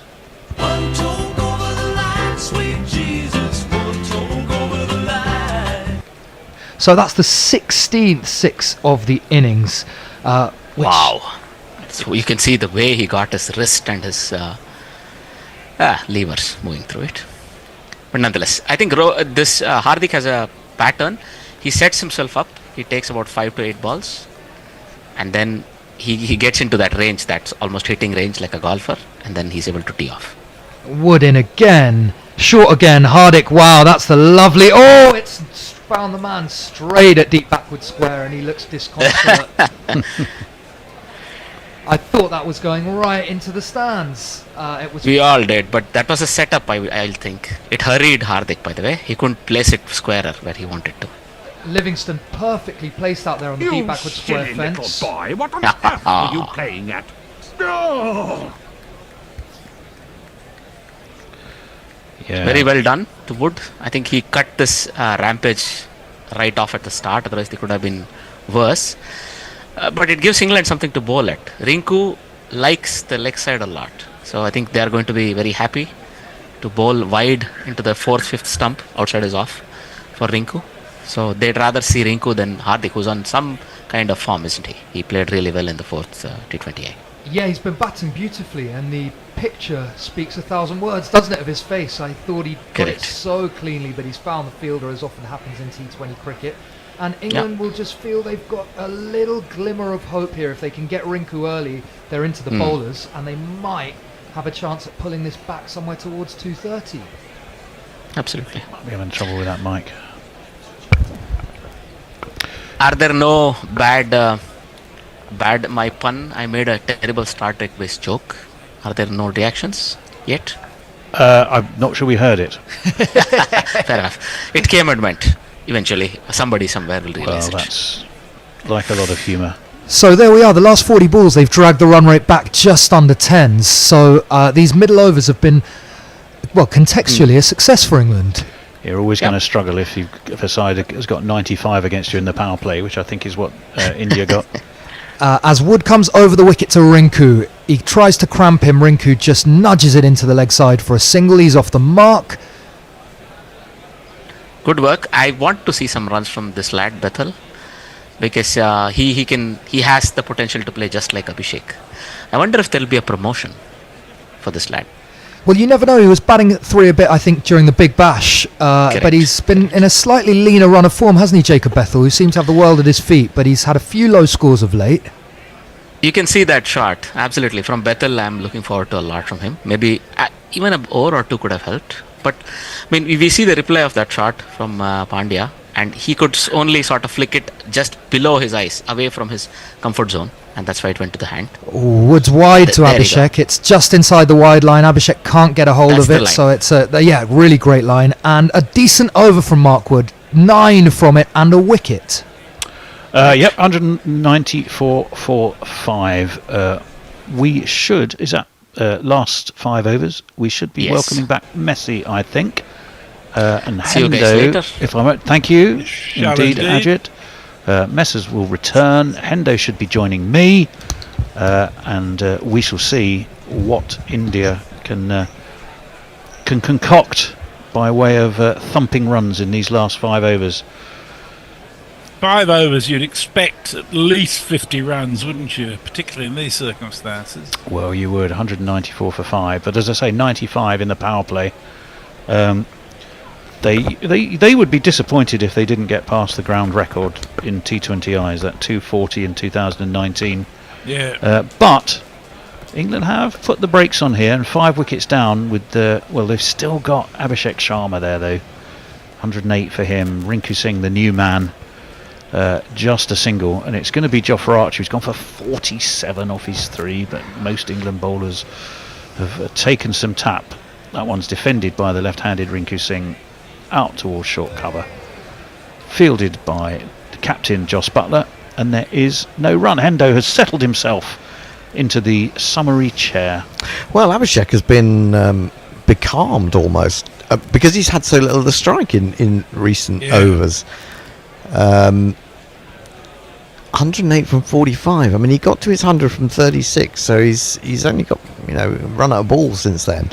So it's a terrible state when you're saying a run of balls not enough, isn't it? In comes Jofra Archer. It's full and it's flicked beautifully fine off his legs. Rashid trots across because he knows he's got no chance of getting there, and it's 4 classy runs, I have to say. I detect also for the first time, I would say, in his reign, initially obviously as test coach and now as white ball coach, a sort of element of consternation on the face of Brendan McCullum, as if he knows that England are getting pretty much outclassed. They are indeed. Jofra Archer over the wicket, full, worked off his legs nicely by Rinku Singh. They're going to take the first one quickly. They are going to come back for 2, and they're going to make it comfortably enough. So the 200 has come up for India. Yeah, I mean, it's quite interesting to see Marcus Trescothick and Brendan McCullum sat next to one another. One is trying desperately to look unconcerned, and the other one looks like someone has stolen all of his toys and thrown them under a bus, because he really looks like he's about to burst into tears. Well, normally Brendan McCullum is sort of almost completely on his back, isn't he? Archer in, that's nicely flicked off his leg again by Rinku Singh. He's going to come back for 2 more. Ducket is very deep down there at mid-wicket. I did think it was somewhat injudicious of McCullum to let it be known publicly that he'd said he didn't mind how many runs were scored as long as the bowlers bowled fast. Well, true. Yeah, I mean, he has talked so much rubbish, irrespective of, some of the exciting wins and exciting games that England have been involved with. I just think he's a one-trick pony. I really do. 8 or 5 so far in this over. That's a good ball. It's a shout. Given. I thought he's going to almost an attempt to run him out. Now, if I was Rinku Singh, I would have another. I'd definitely, yes, and he's going to review that. I thought he got bat on that, Hendo. It's one of those tricky ones, isn't it? Did he squeeze his bat against pad? It didn't look like an inside edge or anything like that. It looked much more like a jam. I thought he hit it. Pad. Well, I know, but I'm not 100% sure, and I think it was one of those again where you do sense that there was some bat involved, don't you? Let's have a look. Oh no, because the bat's behind the pad, isn't it? It's hit the pad. Oh, that's plum. Yeah, I think that's out. Plum. I think that's a good appeal. Could it be rising? Could it just be missing off the trajectory of it? Isn't it? Yeah. Is that Rohan Pandit or Virender Sharma? It's one of those two who's umpiring. I'm not quite sure which one is which. He's had a look at it. He seems to be thinking he's probably going to be given out. He seems to be wandering sort of in the direction of the dressing room, rather in a meandering way. He's definitely hit the pad first. Yeah, well, that's it. To the casual eye, it looked, because of his bat being literally wedged behind the knee roll of his pad. Yeah. It looked for all the world like he just played that back down the ground. I mean, that it is. It's something that you can't see with the naked eye so easily, isn't it? I mean, you have to have it slowed down, and those are the kind of things that you would have got away with in the past. He might still get away with this one. It might just be shading off stump. Let's have a look. It's our old friend Jariman Madangopal, known as J.R. Mandana Gopal. No, it's hitting the top of off stump. Who's our TV umpire, and that looks out to me. Indeed so. Good. What a good decision by the umpire. That's gone. Well done, umpire. It is quite rightly worth one of these. I'm a loser. Yeah, I'm a loser, babe. I'm just a loser. Whoa. I love that. What song is that originally? I think that's Paul Jones. Probably shouldn't announce that because we'll get dinged. But Paul Jones is a nice guy, so maybe we won't. I think it's Paul I Jones don't off think his. he chooses. I don't think it's. I don't think it's him off. It's him off his one of his solo albums, well, i.e., not in Manfred Mann or the Blues Band. He did have 2 or 3 solo albums for a while, and it's on one of those because I have it. Oh, right, okay. And I'm pretty sure it's off those. I can't remember the name of it. Not that long ago. Well, when I say not that long ago, it's probably like 25 years ago. It's just my memory is distorted. Right, the new man is going to be a frequent tormentor of England with both ball and bat. It's going to be Axar Patel. He's going to face Jofra Archer, and that's short. And Axar has to arch his back to get out of the way of that. Let's find the lad. He's going to be here. Here he is, Axar Patel.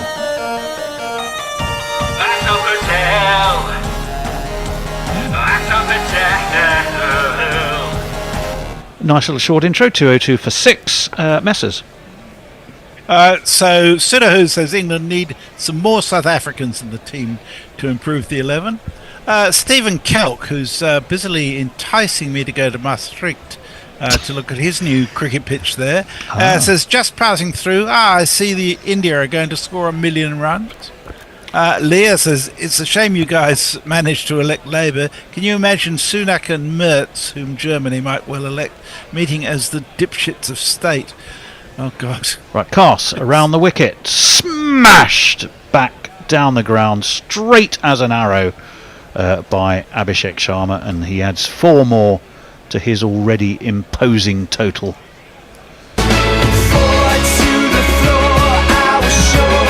Absolutely extraordinary. He doesn't seem to have faced a ball for about a month. That's what he gets. He just smashes it. Umpire has to take evasive action. Yeah, he was ducking out the way like it had a grenade thrown at him. Yeah, England have got to do everything they can to keep Abishek, get him out or keep him away from the strike. Round the wicket, smashed by Abishek Sharma, but this time on the bounce to long on, and it will only be a single. The score will move on to 207 for 6. Can they get to that ground record of 240? It's going to be, that's a bigger ask now, isn't it? Well, I mean, England have come back into this game very well. That said, I still think it might be too much for them already. And they've still, I mean, if they can bat out their overs, then India should, I think they should be up at 240 easily. Stable doors and horses somewhat come to mind, not only fools. Round the wicket comes Cass. Back foot goes Axar Patel. Slaps it down to the deep Ducket. When I say deep Ducket, I don't mean he's sort of philosophizing. Is that something like the deep state? Profound thoughts, but he is deep at cover where he's fielding. I mean, you might be thinking deep thoughts down there. You never know, do you? You might be wondering, why am I here? If I'm here, I must therefore exist. Right, but I suspect not. Round the wicket comes Cast. Oh, that's launched. That's up in the air. Is it long enough? Yes, says Hendo. Yes, say the crowd. Yes, says the bloke who dropped it. It's 6 more. And what a shot it was. Gracious me. Here we go.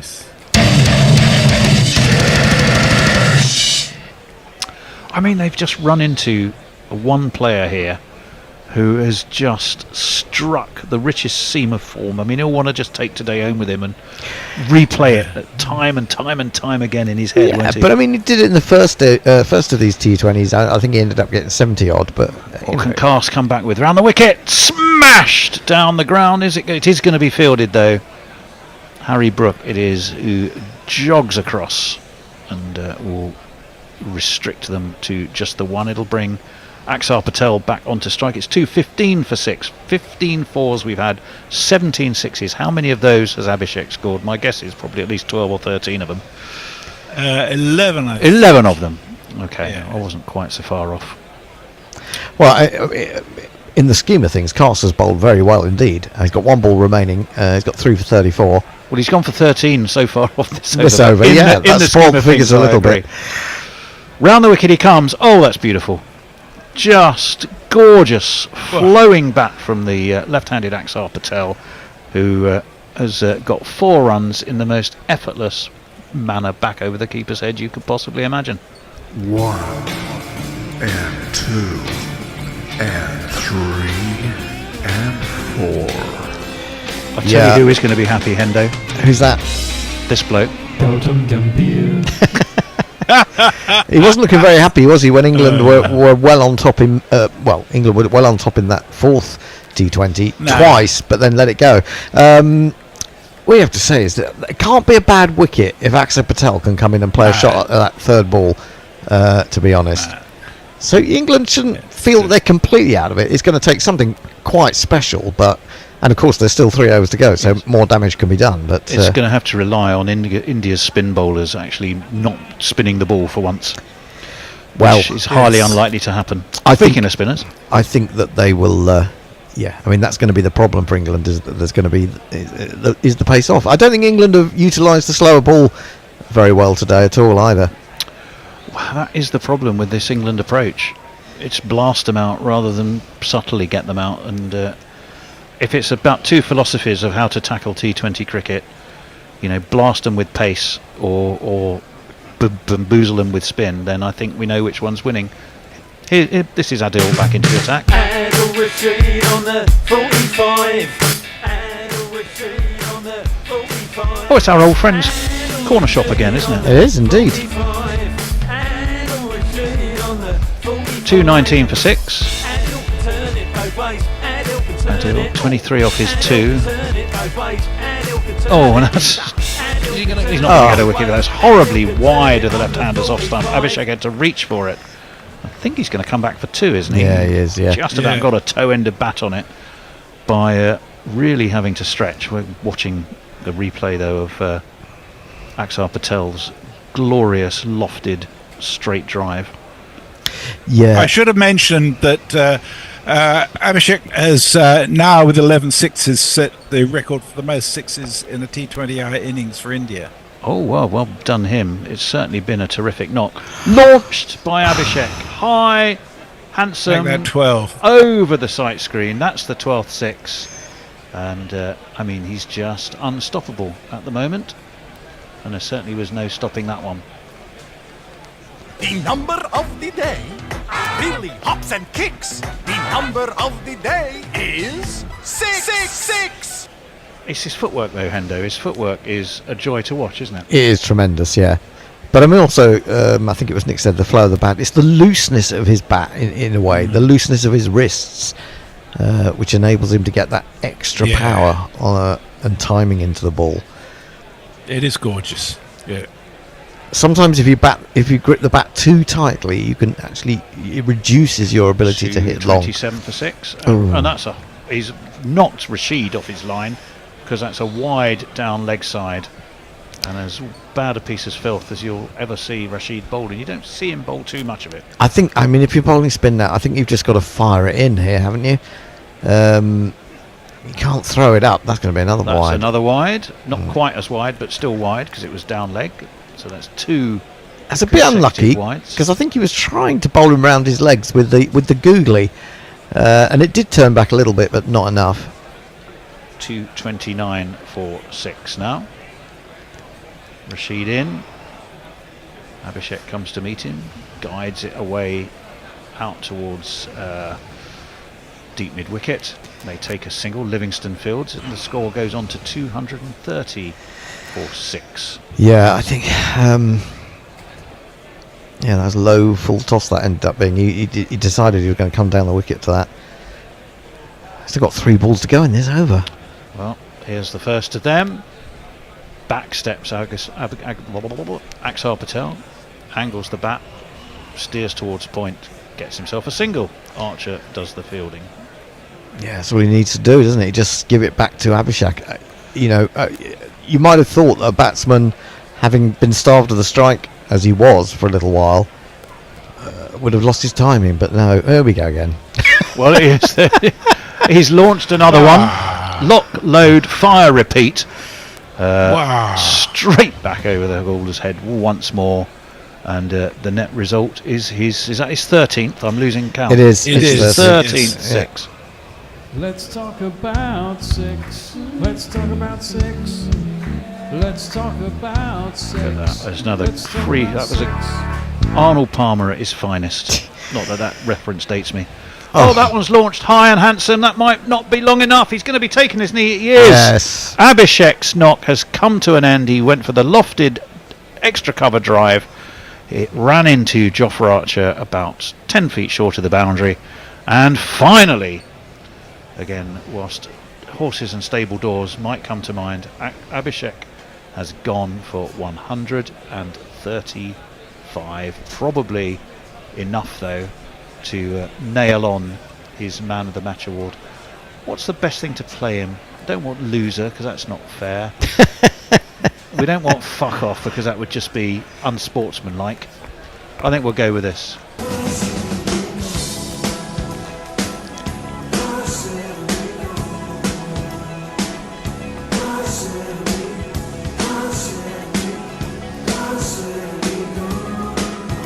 All of the Wankhede Stadium will be standing to applaud a quite magnificent knock from Abishek Sharma, who has really just put England to the sword here in the most spectacular fashion. Oh, Mohammed Shami is our new man.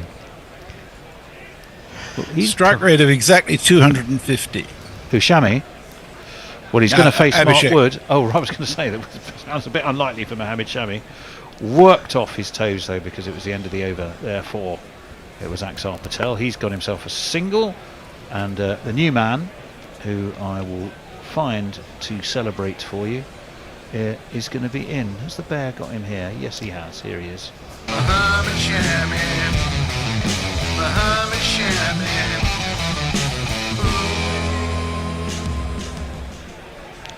Farong says, and the wait goes on, what is this shite?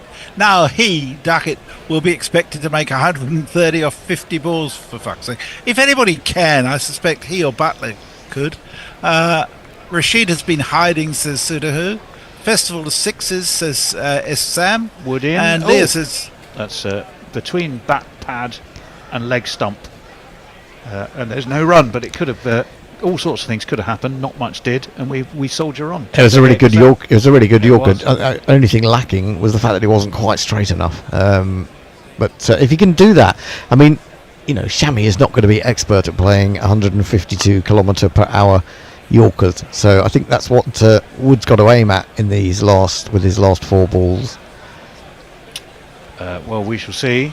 Mark Wood, 2 for 31 off his 3.2 overs thus far. It was actually 154, that 153.8, which is pretty impressive. What, that last delivery?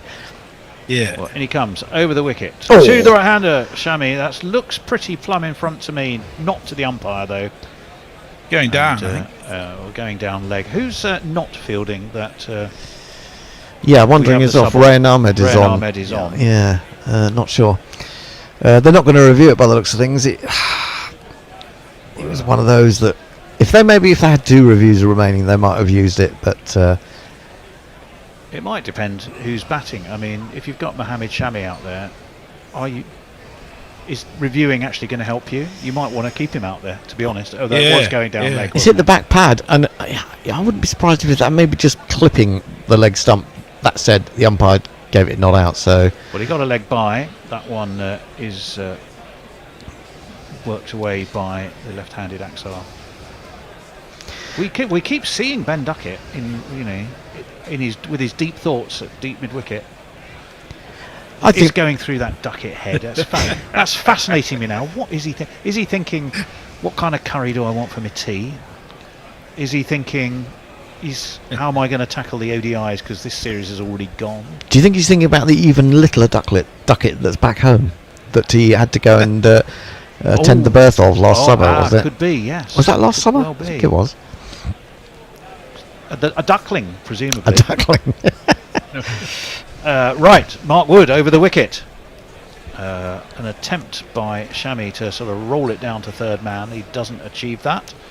It goes through to Phil Salt, and there is no run. Well, if 240's up, so they've got that ground record, or they've equalled it. Yeah, I think we can safely say that they're going to beat it with 7 balls remaining. That said, if Wood can get Shami, or I mean, I even keep Shami out there, to be honest, but get away with a single or a dot ball, then it'll have been a very good over. Yeah, there's something to be said for getting the 9, 10, 11 in at the stage when you can bowl so he's fast. still barreling in determinedly. That's driven back, one bounce over his head. Fielded by Harry Brook, who's at mid-on. I think they made it, didn't they? Or have they got their man? Yes, they didn't take a run. Yeah, really good from Wood. Then ends up with 2 for 32 from 4. And went on just his arse. And on his arse. Usual. He fell over at least 3 times in that over, and he only went for 2 runs off the bat. There was a leg by as well. So 240 for 7, 1 over to go. I think Axel was thinking after Shami's failed to, get a run off 3 balls and now 4. He was thinking, I'll take the last over, at the start of the last over anyway. Well, 240 for 7, messes. Leah says, too bad it's over, but pretty handy from Abishek. Crick converse with Raghav says, can we ask questions to them and share our thoughts on this match? To who? To Messages and the other 2 gentlemen. Of course you can. Far away. Right, Jamie Overton, driven. Driven, though, straight down to long on. And there will be a single taken. No, 2 runs. 2 runs, did they? Oh, they were sharp. Very Yeah. sharp running. 242. Yeah, they got 2 because he hit it a little bit wide of long on. Butler had to move around a few yards. That is that Wankhede T20 international record then in terms of scores. Only though, was it the 8th or 9th game? This is the 9th T20 here. Is that all? Yeah. Wow. You see, you think the major stadia, that there must have been loads of them. That's a superb Yorker from Overton, and Axar was just able to dig it out and push it back. But it's a dot ball, as rare as hen's teeth in this game, I have to tell you. Would you have? I think. Did Rashid still have 1 over to bowl? Would you, having got rid of Abishek, would you have bowled the final over from Rashid rather than Overton? I don't know. I'll let you know at the end of the over. Well, did you get up and over extra cover? That's a great shot from Axar Patel. It's 4 more, and yes, wouldn't it be great if Rashid was bowling? Yeah, I mean that was a poor ball. Giuliani had his reasons for selecting his landscape seasons. There were 4. Well, there are going to be a few more. There's going to be at least. Well, no, maybe there isn't, because that was bunted straight to Bryden Cass. I think they could have short extra. I think they could have had a 1 there, but Axel thinks he's going to make more of these last 2 balls than Shami. I think that's probably the right decision. He would probably be right. Mohamed Shami hasn't shown a huge amount of striking potential in the 4 balls that he's faced. I so think far. he's 5 spots too high in the order myself. Yeah, I mean he can hit the ball, can't he? But in Test matches, 246 for 7. Oh, that's clubbed away to deep mid wicket. Livingston, the fielder, that's out. I think not that's come run back out. for 2, because I think Axar Patel was short coming for that second run. Salt was swift in his work. Good throw from Livingston. Good piece of keeping from Salt. Axar Patel well short, and England do have a wicket, although it's comparatively academic at this late stage. I think Axel did did pretty well to get even close to getting back there, because he was having sort of swung it into the onside. He was quite late to start off on the run. Shami was well ahead of him, but he made a great effort to get back. It's not a bad little innings, that is it? 15 from 11, useful, and it means that Shami will get. Ravi Bishnoi is going to come in and face. Of course he will. Just 1 ball. Yeah. Let's see what the Bish can come up with. So Shami will not increase his 6 runs in 25 T20Is that he's scored. Right, Jamie Overton to Bishnoi. Oh, it's full. It's up in the air. Is it going to drop straight down? Yes, he's gone first ball. Taken by Cass. Ravi Bishnoi has a big smile on his face. He had to hit it. It was a full toss. It was straight down deep mid wicket's throat. It's 2-2 for England, and it's the end of the innings with India on 247 for 9. There's our man. Well, here's a point. I think were they not on 104? I think as I went off after the 10th over, India were on 143. So they've only got 104 from the last 10. Only 104 from the last 10 overs. What does that make? Or the second 10 overs. 10.6. Yeah, and well, not overall. Overall, it's 12. It's just over 12, isn't it? The run rate. I think from England's point of view, the fact that they only 12.45. scored 10 runs from the last 2 overs is pretty impressive. That's quite good. Absolutely, and the only reason they've been able to do that is because they've got wickets. Yes. They got in the middle. They got a run of wickets really, and that slowed India a little bit. Not a lot, but just about enough. That said, I can't see England getting this. I think it's a good wicket to bat on, but I think India's ability to take pace off the ball, whether that's the genuine spinners or whether it's Hardik who's opened the bowling mostly, if not in every game. And he's learned from his first game. He was trying to bowl quick in the first game, and he was getting smacked all over the place the first couple of overs, and he just learned to take pace off, and he's bowled pretty well. But they've got so many options, spinning options, and England have shown that they haven't really got a clue, or they haven't got an ability to get on top and then not throw it away. That's what they've got to do today. They've got to get on top, and they've got to stick with it. Well, it's a very interesting looking scorecard, really, because you've got Abishek Sharma's 135 or 54. I think you had a 30 in there for Shivam Dube. Yeah. And a 24 for Tilak Varma. Other than that, it's little bits and pieces and nothing of note. So it's been totally dominated by Sharma, around whom everyone else has just chipped in. Yeah. Well, I mean, that's That's the really nature what of T20, isn't it? That's what you want, really, isn't it? Or you want that, or you want two guys who get together and get a score. But even you look at Tilak's his little innings. Did you say 24 of 11 or something like that? Yeah. But their partnership was worth 105 or 36. It is the highest score for India in T20 internationals. Yeah. So well done him. That's a pretty decent record to have in some pretty classy company. 247 for 9, of which extras contributed a mere 7. So I suppose that was the difference between the ground record and 7 more, if you look at it that way. We shall take a little break, unless there's any more messages, Messrs. Well, I thought it was very generous of Lockie Six to say, I'll let you know if there are any Guerrilla Cricket posts on Truth Social. None so far. Not even about the chemtrails in cricket. Can we not get some gorillas to sign up to that and sort of start a gorilla? No, too much pollution when you do it. It's just. I think it would just be quite funny to surely you'd get a reaction for Trump if a pile of people from Guerrilla Cricket, he wouldn't understand what the heck it was, would he? I think there's a lot he doesn't understand. That's true. However, that would certainly be one thing amongst them. Right, we shall love you and leave you. I suppose we better find something to do in the meantime, as in some highlights or something. Bear with me. Long.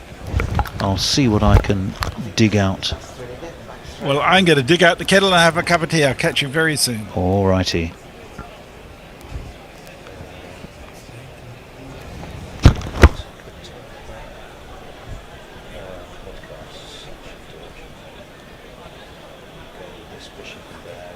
I think it was an absolute minimum requirement that they at least made South Africa bat again, so fair play to them for doing that, because even on a wicket like that, when you've conceded 600 plus, there's a bit of inevitability about it. Yeah. Well, it's scoreboard pressure, isn't it? If a couple of wickets go down, then the whole thing can collapse even on a feather bed, Yeah. Well, I mean, it's interesting who Marco Janssen, I think, took 10 wickets. So you said it was flat tracks, and I get that. But, a big tall bloke that can hit the deck still was joint leading wicket taker. I think Mohammed Abbas was terrific in a losing cause for Pakistan. Rabada still came to the party with wickets. And then Maharaj and Patterson both did particularly well for you as well. Yeah, you touched on a couple of issues there. There were two very different pictures in that series. So the Boxing Day test at Centurion, it was doing a fair bit. And it was perfect for the bowlers. It was never going to be a really high-scoring game. And that came down to, I think, is that still last year? Yes, Boxing Day is still last year. It must have been one of the most exciting finishes of the year. Well, exactly that. I thought if lunch hadn't come, I thought Pakistan would have won that. But lunch came just at the right time, I think, for South Africa. Because, you had Jansen and Rabada finished it off, didn't they? And they can both hit a ball, and I think they had time to clear their heads. Because they lost, I was watching that. I was sitting down upstairs on my own. I thought, I've got Sky Go on my back TV now. I'll put it on, and it all got really exciting. And they lost 4 wickets in the space of about 3 overs just before lunch, didn't they? And I thought, well, if they carry on here, they'll get them out. And then lunch came, and you thought, if they come out after lunch, everyone would have cleared their heads. A bit of the intensity would have gone out of the Pakistan bowlers because they were right on it, and they'd have to get it back. They got a quick wicket after lunch. You kind of fancied it, but you also thought Rabada and Jansen, if they trying to spread their wings and hit a couple of 4s, it'll quickly go away from Pakistan. They'll panic a bit, and that should get home. I think 40 odd runs required, wasn't it? Yeah, it feels like a lot. When you it does feel like a lot, but you also knew that if you can get on top of that, because Rabada can hit a ball, and Jansen. I think Jansen is is a reasonably decent all-rounder. Actually, he's scored runs against us, 40s and 50s, and to get 40 between them was perfectly doable if they got on top of it, and they did after lunch. It was, but the worry, I think, as a South African supporter, was that neither of them has really reached their potential with the bat. I mean, Rabada has a fantastic eye. I mean, he could, and you obviously don't want to mess with his bowling, right? You really don't want anything to distract him. But with a bit more patience, he could have so many more test runs. And it was interesting to see how they played in their shot selection in that final partnership. I think Jansen brought a little bit more calm at certain points, which I think was also good just to balance out the partnership, especially when it was down to the last few. Jansen was still leaving the good ones, because if you nicked one, and then that's it. But I do think that Rabada and there was a couple where he just stepped back, slapped it straight back over the bowler's head, and you thought, well, once your eye's in and the red mist is kind of down, you might as well go with it, because it was literally 40 runs, it's 10 4s, and they were slapping 4s quite happily. So it didn't take long in the end, did it? Which is probably the wisest way to go with it, really. But it is. But the field was quite spread. Pakistan, field settings, you can always have a discussion about those, and there's always a part of you sitting there thinking, you guys could actually do this in singles, and you are good enough to. But you can argue the toss on that. It was a wicket where top batsmen were getting out, so having a smack was not bad. Does Cricket South Africa view its appearance in a World Test final as an unexpected bonus from the way they've been trying to sort of engineer and orchestrate the way to get finance back into the game, which they see very strongly as being the SA20, build up the franchise, redistribute the dollars, because you've got to bring in the crowds, and that's their way of doing it. We've debated that one endlessly. But having gone that route, they've ended up in a World Test final that no one expected them to be in. Are they seeing that as with delight? Yes, definitely. They've communicated it wholeheartedly ever since the possibility appeared on the horizon. They've done plenty of communications on that. Whether this time last year they could see that on the horizon is doubtful. So I think there's an element of truth in your proposition there. I think they knew they were taking a risk with the squad they sent to New Zealand. It was calculated, maybe overstated, but they knew it wouldn't necessarily go down well. But when it had to be done. It became full of strength when they knew there was something to win. It's a bit like Premier League teams in the FA Cup over here. Well, there hasn't been a clash like that. Where Carabao Cup. Yes, it's the Carabao Cup policy. Send the kids out until it's meaningful, which is generally the semi-finals, isn't it? How are they going to go in the final? You going to back them? I don't know if I'd put money down. The Aussies will inevitably be favourites. They're very, very settled. they've also not necessarily named their most experienced possible World Test final team for the tour to Sri Lanka, and you can understand it because conditions will be very difficult. And Australia knows what their best team is, right? They'll be fine. Well, you say that. Though aging, You say that. a It's little bit aging, here and there. and their batting is struggling. I mean, Abishek isn't the man that everyone thought he was going to be for me. Thank God, because I can't stand the man. But he really isn't. Smith is, got a couple of tons in the end in that series against India, and there is class there. But he's certainly not as infallible as he used to be. Khawaja's not the man he used to be. He's 38. You got Sam. Is it Coates? Constas. He's an arrogant prick, and hasn't really averaged much yet. Although he had bashed Bumrah for 60 in that first test, but then really didn't do a lot after that, and it's like a bit of a whatever. Travis Head is the one person you'd think he's up or down. He gets go. We're back, by the way, I should tell you, while Tony's going to do ball by ball again in a minute. Tony, strangely, has got the same 3 on after the break as were on before the break. I barely had time. This was such a good team, Endo. Well, there is that, but it also means that I barely had time to eat my pain au chocolat. And I haven't drunk my cup of tea, but never mind. Well, you can drink a cup of tea whilst you're also doing social media. I mean, these things are not mutually exclusive, I wouldn't have thought.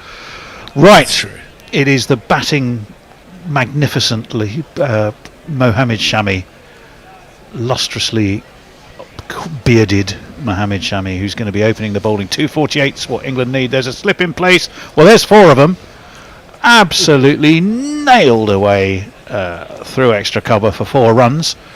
And Phil Salt, who we haven't had time to jingle, we will, but let's acknowledge his this first. And it was from this man. Get up on there. So salt, yeah, Phil is here. Want you to push it good into the offside. Mohammed Shami again over the wicket. Drilled straight. There's 4 more. Salt is on fire.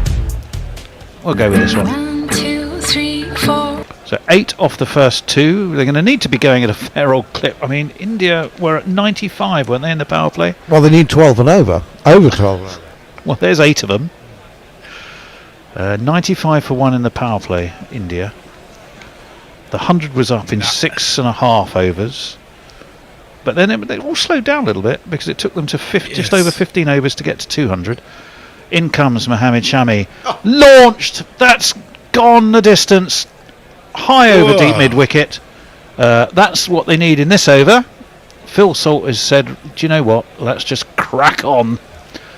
2 4s and a 6. 14 without loss. And Shami is just stroking back his locks.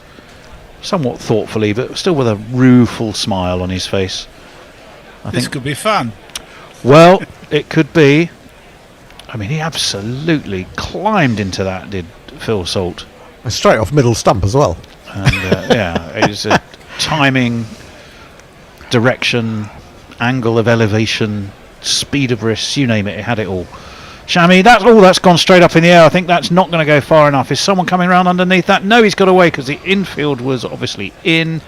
I think it's Hardik Pandya who was, who was at mid-on. He turned to try and run after it. And as much as he flailed, it was just had enough to plop over his head. And it did. And plop it did. It was if it was a pitch onto the green, it would have been perfect. Net result, though, is just 2 runs. Still 16 off this first over so far. Still 2 balls of it to come. Well, I think it was Abishek took 16 off Archer's first over, didn't he? He did. And Phil Salt has got 2 balls to better that. Fighting fire with fire, Hendo. Well, that's the only way for England. You're only chasing 247, isn't it? I mean, even I can accept that. You've got to just go for it. Wasn't that the original Radio 1 wavelength? Ooh. Oh, that's an inside edge, and he's not going to get a run. Could easily have played that on, to be honest. Could easily have played that on, but could easily have got the bottom edge, and it could have flown away down to down to fine leg for another 4, but thought they might have got a single there. How much did that miss the leg stump by? Oh, a fair Fair bit, I way. suppose. It was a bottom bit. He'd given himself heaps of room outside leg stump.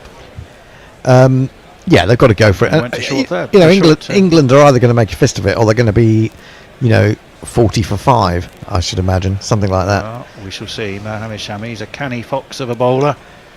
He's in. It's driven out towards short cover.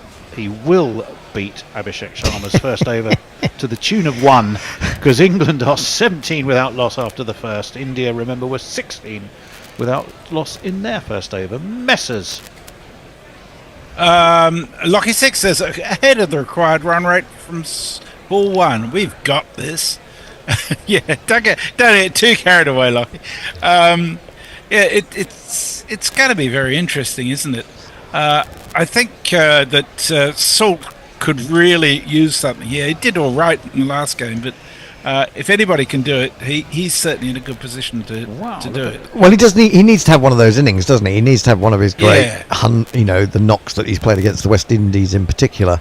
But it takes you back a little bit to the T20. Was it 2016 T20 World Cup when a wee bit, yeah. when we were chasing 230, I think, against South Africa? South Africa, it and was indeed. Jason Roy came out, smashed the first couple of balls for 4.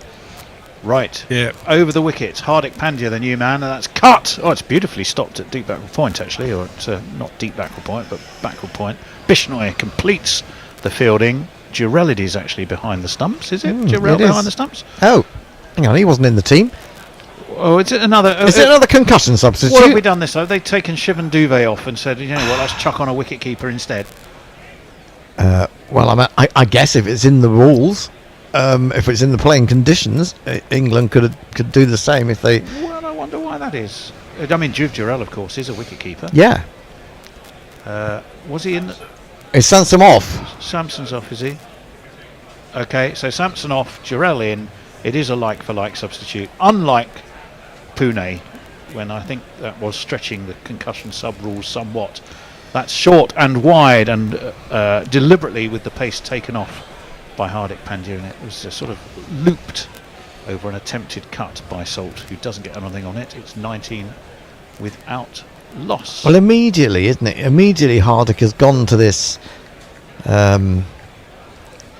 this short, wide pace off, which doesn't really suit Salt at all. And even I wonder if they might put a spinner on shortly, because the pace is what costs runs. Because it's against England. These batters, and they can't play spin. Hardik over the wicket. That's a swing and a miss by Salt.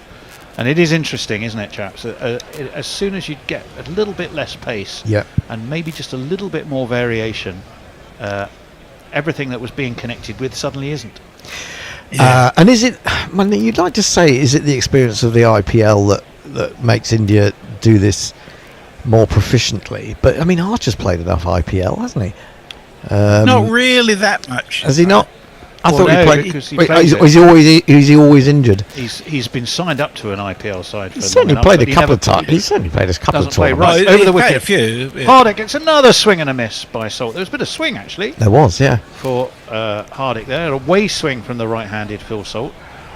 And after an explosive first over, this has been a positively pedestrian second. Just the 2 runs and 3 dot balls from it. And poor old Ben hasn't even had a chance to face a ball yet. No, he'll still be thinking those deep and philosophical thoughts. He'll probably try and play a reverse sweep first ball. Well, Archer has played a total of 40 IPL games, but only 5 of them since COVID. Really? Right, let's have a look at where this field is set. You've got Shivam Dube, who is at long on, or sort of, well, not really long on, what am I saying? He's at mid on. You've got extraordinary IPL experience in Brendan McCullum in the coach's chair now. You'd have thought he would have passed on a few ideas. Well, I mean, Hardik it is. They're limited, I think, McCullum's. They just hit it. He's got hold of that, has Salt, but straight to Axar Patel in the covers, and again there is no run. Yeah, I think one of the things that England are doing wrong here is going right across outside the off stump, really, because if Hardick is trying to bowl that wide one that is just on the margins of the guidance line, just step back and let it be a wide, and take the wides and bring him closer to you. I think by going outside the off stump to try and play those shots, that England are contributing to their own problems. And he's done it again. That one is straighter, and as a result has been launched one bounce over the deep mid-wicket boundary by Phil Salt, who continues to hog the strike. Ducket fans everywhere will be going, let the lad loose, but they're going to have to wait. 4 runs. 1, 2, 3, 4. Yeah, he's got hold of that one. You've got to say that's a good shot. Leah says apparently the hit on the finger has ruled Samson out. Oh, of course, yes, he did get it. Mind you, he did hit another 6 straight, 2 balls after having treatment for that. Yeah. But I guess keeping wicket would put a lot of strain on that potentially, so that's a reasonable decision. Well, it's 23 without loss after 2 overs. Messers. That was it actually on socials. Unless there's something new on Blue Sky, which there isn't. Okay, well, we are going to see Ben Ducket, who's had to wait 2 overs to finally face a ball, and he's going to be facing Mohammed Shami. He's going through a few shadow boxing routines or shadow batting routines. Let's see what he does when a real ball comes at him. It's the most perfect circle, isn't it? The Wankhede. It is. It really is. Round the wicket to the left-hander. He's edged it. He's caught. He's gone first ball. I just felt that in my bones. I could just feel that after the build-up of 2 overs of no Ducket. The lad was getting more and more frustrated. He's going to have more time to go and sit in the dressing room and consider the meaning of life. Why is he there? It's a truly horrible shot, isn't it? It really is. Awfully mistimed. No foot movement at all. He's playing well away from his body. He does a nice little teapot though when he realises what he's done. Well, he can go back into the dressing room and get on the blower to his duckling back home. Yes, that's very true. That is very true. Right, we need to give him a farewell. We don't want to say a rude. We don't want a rude one, though, do you? I don't know. I thought part of me does. Do you want to give him a rude send-off? Maybe not too rude. No. Well, maybe here's this one. Flipping Muppet. I think. Yeah, that'll do. Flipping Muppet. Flipping Muppet's fair enough. Yeah, fair enough. Well, one down, and all of a sudden, after a scorching first over, England have hit a bit of a roadblock rather early. Yeah, but this can happen if you're chasing 248 to win. You've got to almost play a shot a ball. You really have, and you're talking about hitting 3 boundaries per over, basically. So you're asking a batsman to hit every second ball for a boundary, and that is hard, and. From an England point of view, from any team's point of view, I've seen it many times where someone's got an imposing T20 total that the opposing team, in having to go after it so quickly, they slump to 30 for 3, 30 for 4, and it can all be over quite quickly. Well, you rather sense that the new man here, Joss Butler, who has a slip to face him, and that one came on to him really quickly, and he was looking to force it to leg. And I don't think he laid a bat on it. He certainly laid hit some of his body, and it's a dot ball to start. He's a bit more. It did swing the ball to Ducket, but he was in no position anyway to deal with it. He was in no position, and he's completely toe-ended that, hasn't he? I mean, I know that the bats are great, but they don't basically have middle on the bottom of the bat, and that's what he ended up hitting it with pretty much. And he gets a very warm round of applause from this chap. Right, Shami in. Driven straight to mid-off. Oh, misfielded. That's a shocking bit of fielding. There's a place for you, laddie, in the England women's team. Because that was absolutely appalling. It was Sirakumar Yadav. You misogynist. Crikey, Moses. That was awful. It was poor. That's a real burn there, Tony. Yeah. It's only 2 runs. It would have been handy if it had gone for 4 from an England point of view. 2 runs, yeah, but well, now he's going through a whole series of manoeuvres to convince the world he's injured himself in the process, and that's the real reason the ball went straight through him. I think he's got mallet finger. That's the problem. you and your mallet finger. Not mullet finger. Not mullet finger, no. And that one's up in the air, drops sort of at forward short leg position, but there isn't one. And we'll get, I'm not even sure it was off the bat. Was it off the bat, or was that off no, I think it's a leg. That was a leg by then. 26 for 1 off to 2.4. You are in good company with your mallet finger, Hendo. I noticed today, watching Gideon Haigh on a panel show today, his third finger of his left hand is bent almost at right angles at the first knuckle. Oh, that's what, all the time? Because that's what's happening to mine. Maybe yes. Maybe it only happens to the very finest cricket writers.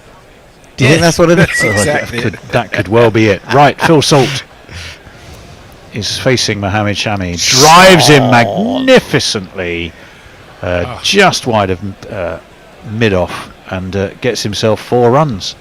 No point slowing down England, just got to keep going.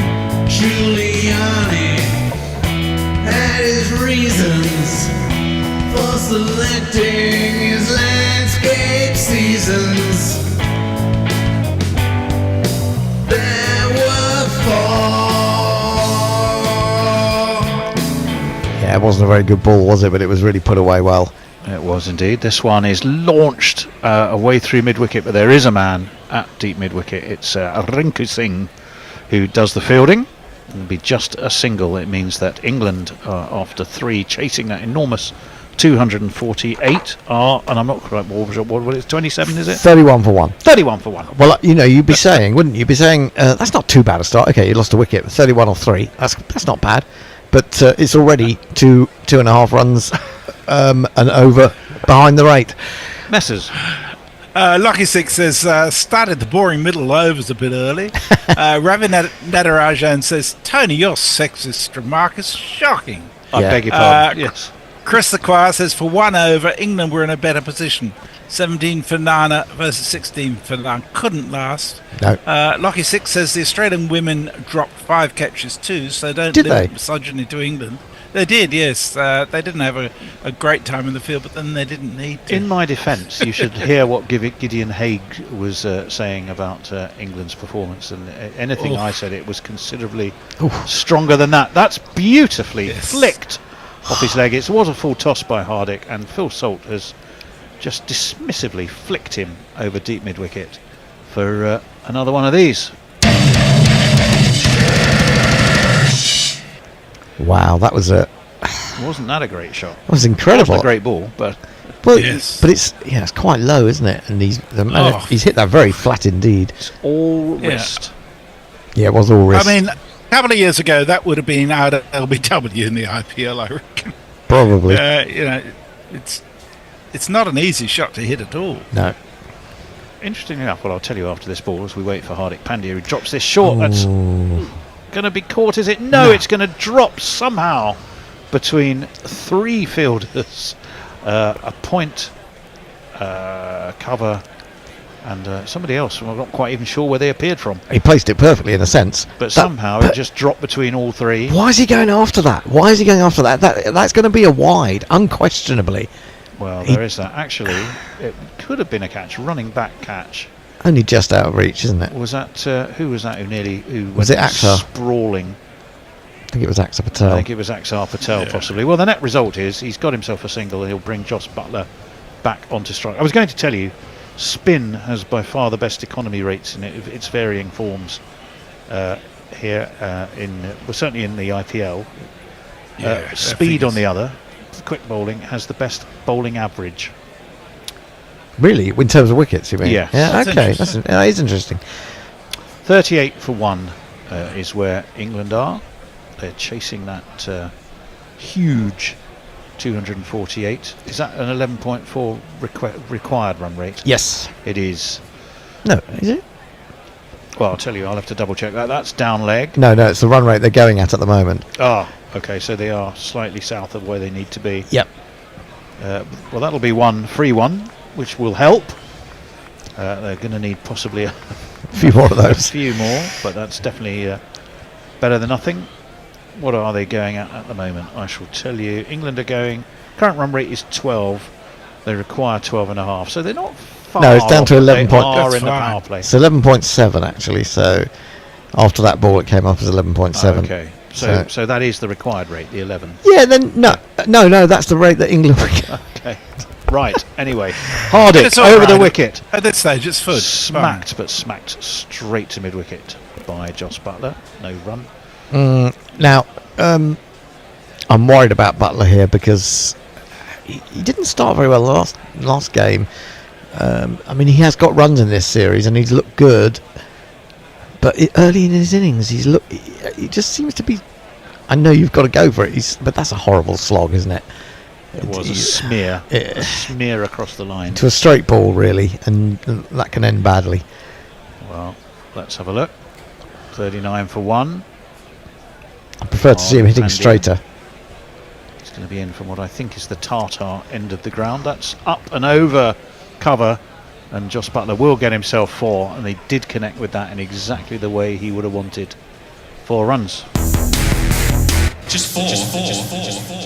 And again, that was quite a wide one outside off stump, and he'd gone right across, and he felt it was close enough, and to go after it. And in fact, there was no one back on the boundary on the offside, so it's a pretty safe shot. I don't think it was that wide, but what it was sort of height and quite loopy in its bounce, which gave him time to sort of rock back and lift it. Yeah, but if you've got someone back, it's trickier to time those. Very much so. It's a sort of shot you can get away with in the power play. 43 for 1. Butler. As I'm not quite sure, I wouldn't even know where to begin with that. It was a part pirouette, part stumble, part half pull. The net result is he's kind of hoiked it to mid on and got himself a single. Yeah, that was very strange. I mean, they're showing Phil Salt's assault, as it were. The salty salt from the Sea Dog. But I would love to see a replay of that one with Butler, because it was extraordinary. He has got best part of 50% of his runs through mid wicket, 20% of them through long off. Has the man from Bodley, who grew up in Barbados. 44 for 1. I wonder if they've still only got one pub in the village of Bodley. Where is Bodley? It's in Wales. Oh, I don't know which part of Wales. South Wales, I think. That one is driven, and it's evaded the dive of the man at mid-on, and has got a full mud off and has got 4 runs. Yeah, absolutely crunched that, didn't he? A bit of crashed. And that ended up being a pretty good over for England. A 6 and 2 fours, a wide as well. So that did bring the run rate up to 12 and over, which is what they need. But of course, 48-4-1. Hell of a long way to go, and a lot of spin to come. So the current run rate is 12. Leah's coming to your defence, Tony. Good. She says to Ravi, let me tell you, as a woman, it wasn't really sexist. The English women were really bad at fielding. They kept diving across balls on the floor. And Surya says England were very village at times. Lockie 6 says the consensus on Truth Social is that women can't field. And Surya says, yes, because they're vaccinated. Oh, my Lord. Right. Well, England's tormentor-in-chief is now at the wicket. It's the leg breaks of Chakravarti. It's gone up in the air. It's going to be taken first ball. Goodness Butler has sake. gone, caught by Tilak Rana in the deep. And immediately, their nemesis in the shape of Valan Chakravarti has struck. Butler has to go, and they just can't deal with this man. Do you not have a look? I mean, please, England. I mean, what sort of shot is that? He comes off it, he goes onto the back foot. You think he's going to pull it. He ends up playing a strapple to long off, of all places. And he's falling back and away off the shot. Some Melody Gardot, Hendo. It's not going to help. Oh, don't play this, Tony. I'm going to speak over it. Is this one that gets us done? Oh, no. YouTube can't recognise it. Sorry. Well, I mean, I think that probably seals England's fate. Butler had to get something big today, and it's early to say that, but I just can't see it. Brooke has looked a little bit at sea it mostly in this series, especially with Chakravarti. He has struggled. Yeah, he's been out twice to Chakravarti. I think once to Ravi Bishnoi.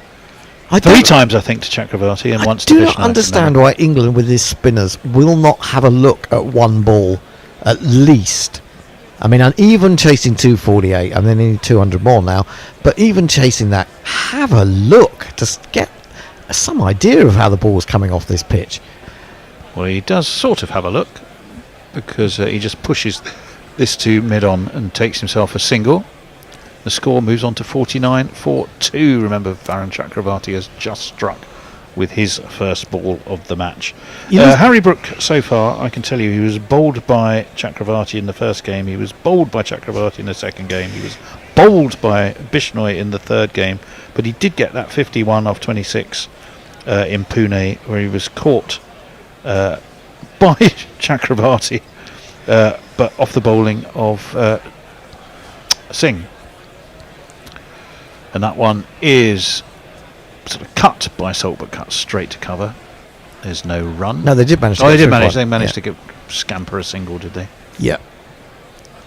It was actually not. It was quite short, wasn't it? The ball that he didn't quite get hold of. It's just the way he played it. I don't know whether he was trying to hit that trying to hit that over mid wicket, and as I say, he fell away from the ball. He was just off balance in the end. That's maybe why he ended up hitting it up to In long. comes Chakravarti, reverse swept by Harry Brook. It's going to be fielded by Dube, and they will take a single. Yeah, and suddenly you've got that little read across the bottom. 50 is up, but you've got the read across the bottom. Wicket 1-1-1. When what you really need is wicket 4-6-1 or something like that, which is that's absolutely a struggle right for England. Remember, what was it? 95 for 1 in the power play. England are not going to be anywhere close. That's pulled beautifully by Salt, though, and he's going to get 4 for that through mid-wicket. Makes it look a little better. Still trying to take the fight to India here. Jason is looming. Geography lesson from Chris the Choir tells us that Butler is in North Wales. North Wales, is it? Castle and Warner Leisure Park. I think I think Messi. I think you got the pronunciation much better than Tony there. I have to say. What'll be done? No, the double D is a TH. Oh, bottle done. Well, that's driven straight again by Salt through mid-off for 4 runs. That was a really good shot from Salt. That really was. He given himself room. Little bit short, but he's laid into it. Got it straight. It's probably wound up by my pronunciation of his place of birth. It's a time for a change. It is time for a change. I think I'm staying in this couple seat. of messages. Suda who says the irony is cricket wouldn't be on Truth Social as it would be recognised as communist. Farong says England has the worst football referees in the world, to which Suda who says every nation thinks that, Farong. And then he says Tony strikes literally again.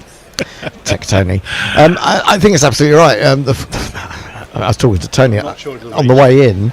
I watched Match of the Day followed by the EFL highlights yesterday, and almost every game I watched there was a significant refereeing error that had an impact. Let's put it that way. Bishnoi's going to come in now for his first over, and that's smashed down the ground, but it's straight to the fielder at mid-off, and Brooks doesn't get a run. We've got a Brook in here, have we not? Are you a Brook or a Brooks? Brooks. You're a Brooks. We fought hard for that. As in a Jack. Oh, don't take it away from me. You need the headband like Jack Brooks. Bishnoi in again. Fast, busy action. That's swept. Is he going to get caught? Yes, he is.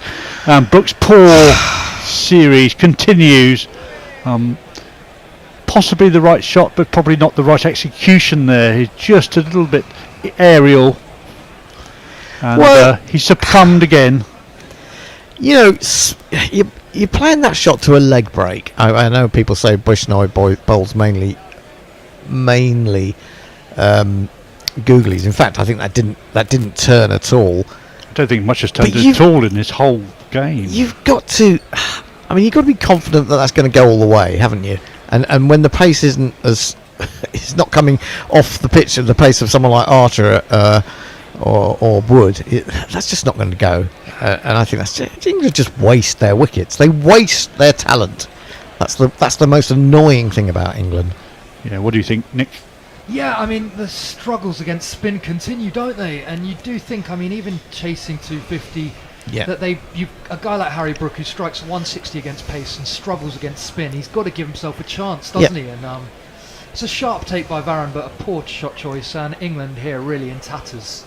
Absolutely. I mean, this is what we kind of thought England would be. I mean, 59 for 3 and 48 of those to Phil Salt. I mean, give him credit. He's batted beautifully. But you can't just keep throwing early wickets away like this. But that said, it's always likely to happen when you're chasing such a big total. First ball's gone for 4, though, I'll tell you that. Yep. This is Livingston, and that's out to the boundary off Bishnoi for one of these. Now my innings going, great guns, I hit the ball, 4 runs, I hit the ball and it went for 4 runs. Really going to need a Livingston special here, I think, to get anywhere close to this target. Yeah, I don't think you can do it against spin, to be honest, I really don't.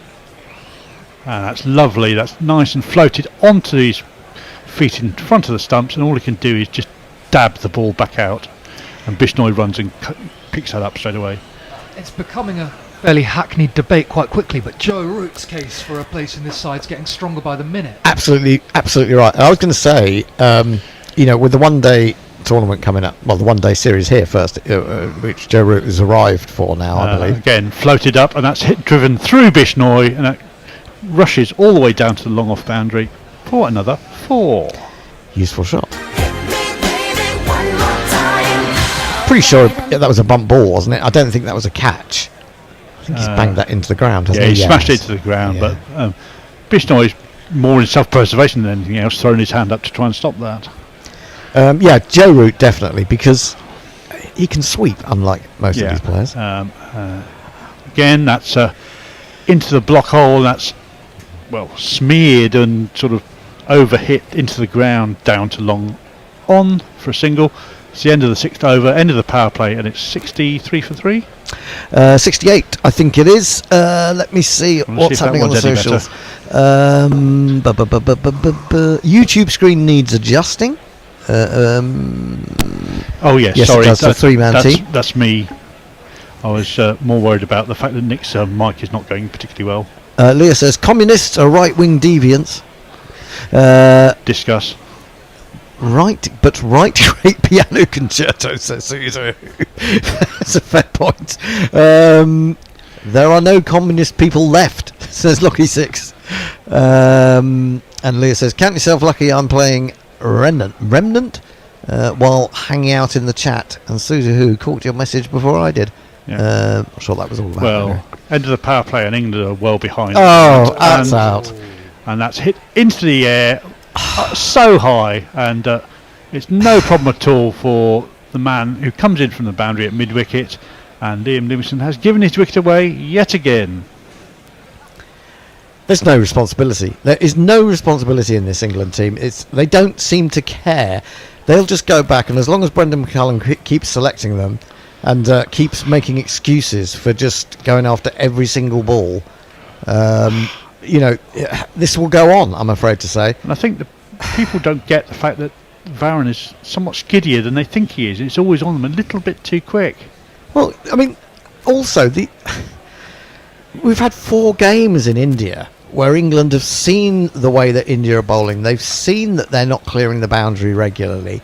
They've got to find another way. They've got to, at least keep the score going and keep the wickets in hand, keep the score ticking over, and then hope that they can go wild towards the end. I think with wickets in hand. But if you're gonna lose 4 wickets, just still in the power play effectively, where is there to go? No, spot on, Hendo. And I mean, it's easy to forget. You can score 10, 12 and over by nudging 2s and waiting for a bad ball that can go to the fence. You don't have to hit everything for 6. There is no attempt to try anything different or to actually... It's plan A and nothing else. Nothing else. And pushing 2s is hard work. Smashing it up in the air is glamorous and, Gets you IPL contracts. Gets you IPL contracts, but or maybe not IPL contracts because it gets you T20 contracts of various sorts. But, Anyway, but you know, you don't. We're going to see Jacob Bethel, the bright young hope of English cricket, and the first ball he just works that down to long on. Off, is that still Chakravarti? Yes, it is bowling around the wicket. England don't seem to have this. Don't seem to have this notion that you hand the impetus back to your opposition if you lose quick wickets. England were going quite well, one down. Salt is, and now 3 wickets for almost nothing. Salt is playing a lone hand here at the moment, and he smears it over the cow corner. At least he's managed to get hold of that one, and that's his 50. Brilliant knock in the circumstances. Shame about the rest of us from an England perspective. 54 off 21. Brilliant shot.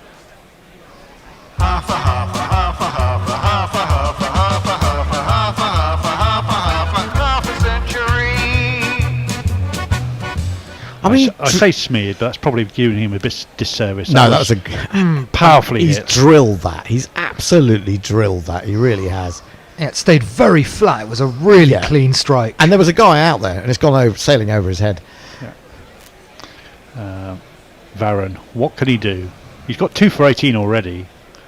It's wider of off stump, and that's chopped by Salt to the man on the boundary, and it's an easy single. England moved to 76 for 4. I mean, the fact of the matter is that no one below number 6 in this order is going to win England this game. Nobody. And you've got, to have 4 wickets down already. Overton, all these guys can bat, but that's fizzed on with the arm by Chakravarti, and Bethel defends into the batter's feet, and there is no run. You think Overton looks a spot too high at 7, doesn't he? Yeah, I mean, but these guys don't bat enough in T20 cricket to be able to get a team. Have the experience of that. That's short and worked by Bethel. That's just over the man at square leg for 6. Good shot. Just enough on it.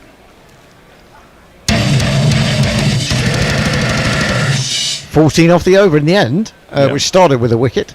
But again, I mean, the run rate's pretty decent, but it's the wickets, isn't it? Yeah, they're going to get to 180 off 14 overs and lose. Yeah. Well, I mean, he can still make a good effort, but... and it's somewhat been the story of the series. We've seen so much of the tail end batting, and you don't really want 9, 10 and Jack. No, yeah, exactly. Just that quote about, go on, do some socials if we can. Yeah, we do. Well, Lockie, I don't know what that was all about. They're going home, England's going home. Well, they're not, actually, because they're staying out there for 3 one-day internationals, then they're going to Pakistan for the Champions Trophy. Unless you're talking about the England women's team, which you might be. 16-0, they're definitely going home. And we're going to see an interesting change of bowling. It's going to be Shivan Dube. This is taking the piss, isn't it? Yes. I think there's... And, could you believe? And when it's really not going for you, it's really not going for you. A wide, floaty, generous ball has got a tiny little nick on the bottom of the bat by Salt, and he's edged it through to the keeper, and that is England 5 down now. And yet again, You silly little boy! What on earth were you playing at? T20. Oh. I mean, that's a marginal wide, isn't it? It's it's right on the guideline. I think they're only bowling Dube to show that he can bowl. Well, I do think it's actually taking the piss. I honestly think they are. It's the kind of they're kind of showboating and saying, look, actually, we would have bowled Dube or the other day if he'd been fit. And that's salt in the. I don't mean actually. I wasn't going to make that as a pun. But that really is salt in the wound. Rubbing salt in the salt. Yeah, absolutely. All of 117 Ks from Dube, not quite harsh at Rana, but it doesn't matter. Indeed. Suter Who says, I'm convinced Bazball is just in brackets, hope for the best, but without the plan for the worst options. Well, exactly. Mark Arnold says, I won't get the GPL, but I predicted 326. England might be able to help me win it. So hang on.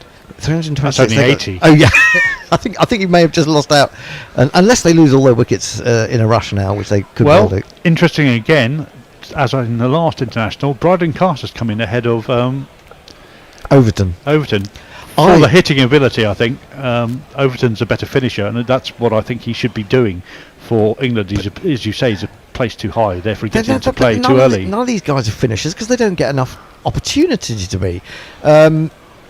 You've got to have someone like a Butler or a Brook out there to finish the game. This will be Dube's one over, I presume. That's wide and chopped down by Bethel, who gets it over the gully. Takes a single. And I think Overton's a guy who can take down pace but looks much less comfortable against spin. Yeah. Well, he's very much a flat-footed hit-it person, and if it spins at all, it'll go straight up in the air. A very pensive-looking Josh Butler on the fence. I thought I saw Joe Root sitting next to Brendan McCullum just a moment ago. Well, I think he has flown out now for the ODIs. Well, I presumed he had, but I thought he might have gone straight to wherever the first ODI is, unless it's in Mumbai. Maybe it is. I don't know. I haven't looked yet. Anyway, Dube to continue. Short ball from him, and that's hit straight to the man at fine leg, and who bails out of a potential diving catch forward. Mohammed Shami, probably a good shout for that. I think if it was 84 for none, he might have had a crack at that. Well, I don't know, because I think, with his new hair weave, that could have disrupted all sorts of things there. And Cast gets a single for the effort. My feeling would be to bat, as I said again, I said to Tony on the way in, is bat Rashid at 7. Because he's intelligent. And he hits it into odd places. Absolutely what I said. Dube again. That's nice ball on the stumps. Chopped down to gully by Bethel. And it works its way down to third man. To that man again on the boundary. Yeah, but even if England hadn't lost as many wickets, this has been a really good over for India. Just four from it. 4 and a wicket. 4 and a wicket. 4 singles, no chance of getting anywhere near the boundary. And the only guy who was hitting the ball well, getting him out as well. So. And I think as badly as England have batted, India have bowled a lot more cleverly than England did, haven't they? Mixing in slower balls. Oh God, yeah. Oh no. And that's gone off the toe. It's a short ball. Cast has run down the wicket at it, got it off the toe down to third man. And that's the end of the over. England are 87 for 5 off 8. It's almost as if England commit to a shot, they can't. There doesn't seem, the ability to adjust their shot. They don't have an each way bet. They don't have a bailout option. No, they don't. And he's coming down the wicket to that, so it's thrown wider, and it would be a wide.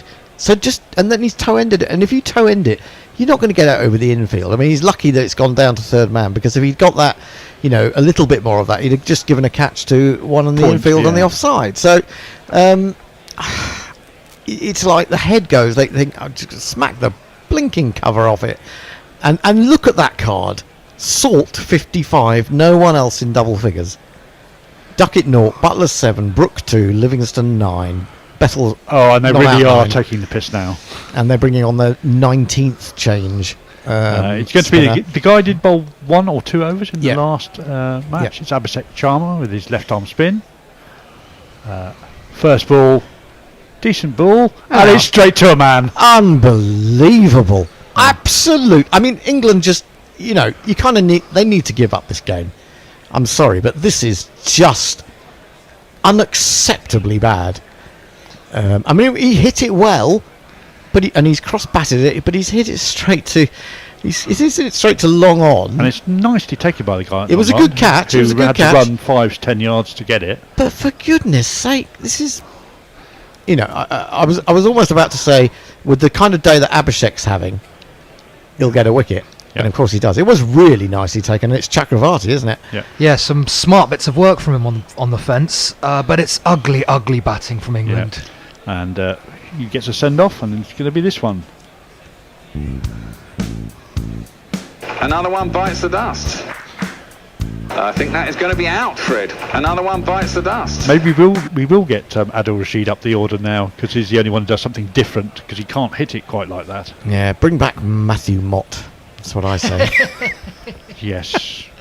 We thought things were bad with Matthew Mott when the white ball team. Poor old Matthew Mott. This is the Trump second term of England cricket. Yeah, God.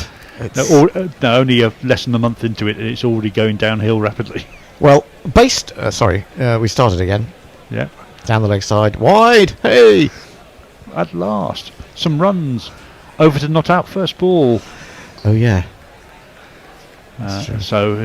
Big man Overton has come to the crease, trying to muscle the ball over the boundary. Misses out on his first ball. Well, if Abishek wasn't going to be man of the match. And that's a nice ball, and Overton tries to run down the wicket and run himself out, but sensibly gets sent back by Bethel just in time. Never a run there, really. The thing is that the guy in now, like Bethel, I mean, we know he's a good batsman. He's batted well in all forms of the game so far for England. But he's got an impossible task. What can he do? It's down the wicket and plonked very neatly by Overton. Straight back over his head. They take a single. That's well fielded by Chakravarti on the boundary. Gets the ball out of his hands quick and restricts them to only one. Yeah, it doesn't look like a guy who would necessarily be a good fielder, but he took a lovely catch and then he picked that up beautifully as well, didn't he? I thought they might have got a couple there if he hadn't been quite on the ball. Just a very underrated skill to get the ball in and out of your hands as quickly as possible to restrict the running. Yeah, Abishek with bat, 135 of 54 balls, 1 for 1 and 1 catch. Over the wicket now to Bethel, and that's nicely punched down the ground for a single. And what does it mean? It means England have got 2 players in double figures. He's gone on to 10. England are 90 for 6. Looking at a long chase still to get 150 in 11 overs. It's a bit like Izzy Duncan in the crowd there. Oh, there we go. There's another one. And that's toe ended up in the air. And it's a good catch running back by... Is that Sky? Looks like believe Sky. It was. So Overton perishes on the sword of trying to hit quick runs. And Abhishek's got a 2-wicket over. Then he's definitely going to be the man of the match now. And he's still got a ball to go. 2 for 3, 135, 2 for 3. If I was Abishek, I'd probably retire now. Well, the way it's going, doesn't look like I'll get a second spell in the second innings. Well, I'm getting pissed off now because every time I do a T20, I get the first ball by ball and the last ball by ball, and England just don't seem to be make me have the opportunity to do that, and I'm getting pissed off with it. You can have your rant now instead if you really I don't want want. to rant, I want to do ball by ball, mate. It's just, we're what, 8 overs, 9 overs? England are going to be out. We're running a wicket and over pretty much at the moment. That man with 320 on the GPL's not a mile away. No, actually, we should have a look at the GPL. See if there's anyone close to him that he might be overtaken by. Indeed. But yeah, 8 overs in and we're into the fag end of this match. This is truly refresh. We have... Oh yes, he's definitely got a chance because he's got 326. The next score is 383. Oh, 326 has gone, hasn't it? Yes, but we're on 350. Yeah. Well, what are we on? What do they get? 248 plus 90 is 338. 338. Yeah. I don't think England will get as far as that, will they? Jofra Archer's come to the crease, plays a defensive shot into the offside, just to get out of the over. That's England 90 for 7 after 9. Yeah. I don't know. What are people saying on YouTube? Good point. Swearing a lot. Stephen Kelp said, "I fear that the doomed door is fully open." Karen Stowe says, "Did so, say 112. I think that's just." Is that looking at the GPL? Yes, I think so. Sudhu says it's fully open. It's completely, basically closed behind them, Stephen. Yes, I think they've gone through the door and shut the door behind them. Well, they've just gone in the heads completely, haven't they now? How bad has English cricket been over the last few days? Absolutely dreadful. I mean, I think on the day that England lost the 4th... Dube's going to get a second over, not surprisingly, and that's just smashed the stumps down, trying to hit the ball too hard. And Bethel has followed his teammates and died on his sword unnecessarily. Well, I mean, to be honest, if I would have been Jacob Bethel, I'd have just stayed out there for a little while. For a net. And I had a net, yeah. It's another absolute brain fade, isn't it? I mean, Oh, he's got an inside edge on that as well. I mean, it's a full ball that he's trying to pull, really. It's not the length for it, and that's why he's got inside edge. No, you don't have to bowl brilliant balls to get people out where they're trying to get 16 and a half. Yeah, but I mean, England aren't going to get it now, and they should just take it as a net, to be honest. They should just annoy the spectators and the Indian players and make them stay out there for another 10 overs. Yeah, absolutely. There just doesn't seem to be this. I don't know. Do what the opposition don't want. Yeah, I mean, just put some. Some of these players are going to be playing the ODIs, so put some more time in them. I know it's not a lot, but I don't know. I do hope that the press is going to lay into McCullum after this. It's been an absolute shambles, this from England. It reeks of no preparation. It reeks of arrogance, and it reeks of an inability to adjust your game in any situation. Where's the plan against spin? Where's the plan to bowl spin? There isn't one, apart from Rashid. Well, when you think back to the summer in the ODIs in particular, we were bowling. We had Mousley bowling. We had Mousley. We had Will Jacks. I mean, Bethel didn't get a bowl today, did he? I mean, he can bowl. He didn't really get a bowl in West Indies either, to be fair. Well, but he can bowl apparently. Unbreakable England. Are you sure? Sorry, that's at the rugby in 2003. Yeah. But literally, was it Friday, the last game? I think it was that England's women had been, almost down and out. England women's under 19s had been slaughtered. England men's Lions were getting following on again against Australia A, and we were messing up. The England men's team were messing up a T20. Yeah. A truly awful day, and it's not getting any better. Yes, I did say to Annie Chaven in our WhatsApp chat when she was talking about, is this the worst day for England? That was quite early on when she'd only seen the women's result. And I said, hang on, English men haven't played yet. No, it was I reckon it was the worst 24 hours in English cricket. If you wanted to go look at it in that sense. As we watch a montage of all the good shots by Phil Salt and all the bad shots by everybody else. Well, I can't remember a good shot by anyone else apart from Phil Salt, to be honest. Taking the drinks breaks at 8. Oh, do they need to? Do they need to? Do they need to break? On the basis that they may not get to 10 overs. Does this mean we might get home to watch Arsenal Man City? I was just thinking the same. Yeah, it's not quite 4:30 yet, so we're going to make kickoff. Good stuff, England. Well, maybe that's what they're looking forward to. I'm certainly going to be able to get my pizza before I go out for my quiz tonight at this rate, because it's going to be at least an hour ahead of when I was planning to leave. We'll take the small wins, because there are none coming on the field for England fans right now, are they? And Karen Stone is asking for 30 more runs so she can get her over bet in.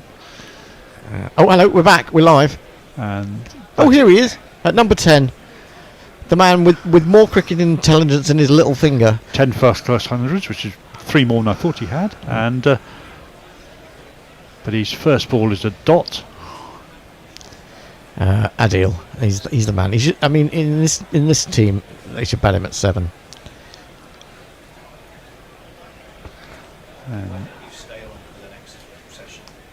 Oh, okay, I'll stay on. Who's supposed to do ball by ball next? Oh, well, all right. No, I'll move. I'll let Messi come in if he's coming in. Ajit. I'll have a break. Let Ajit do it then. Dube coming in and defended to point by Adil. He got the right idea. He's got to keep him out there for the full 10 if he can. I don't think he will. I don't think he'll bother trying. I'd like to see it, but I mean, the unlikely destroyers of England are going to be Dube and Abishek. Yeah, 4 wickets between them. In what, 3 overs? In not even 3 overs yet, I don't think. It's just 2 for 5 off 1.3 overs for Dube, and 2 for 3 off 1 over from Abishek. And it tells a story. Anyway, here it comes. Smeared, cross-batted by Rashid, who can't. He picks out the man at mid-on. Yeah, hit it quite well, didn't he?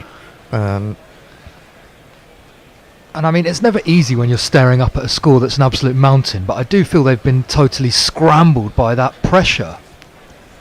Well, I don't know if it's the pressure. I think it's more obviously their scoreboard pressure, 240 is huge scoreboard pressure, but there's just no acceptance of trying to keep your best batsman out there as long as you can. Dube coming in for penultimate ball, and that's a better shot by Rashid. He's just stood tall, slapped that back over his head, and that's going to be a boundary.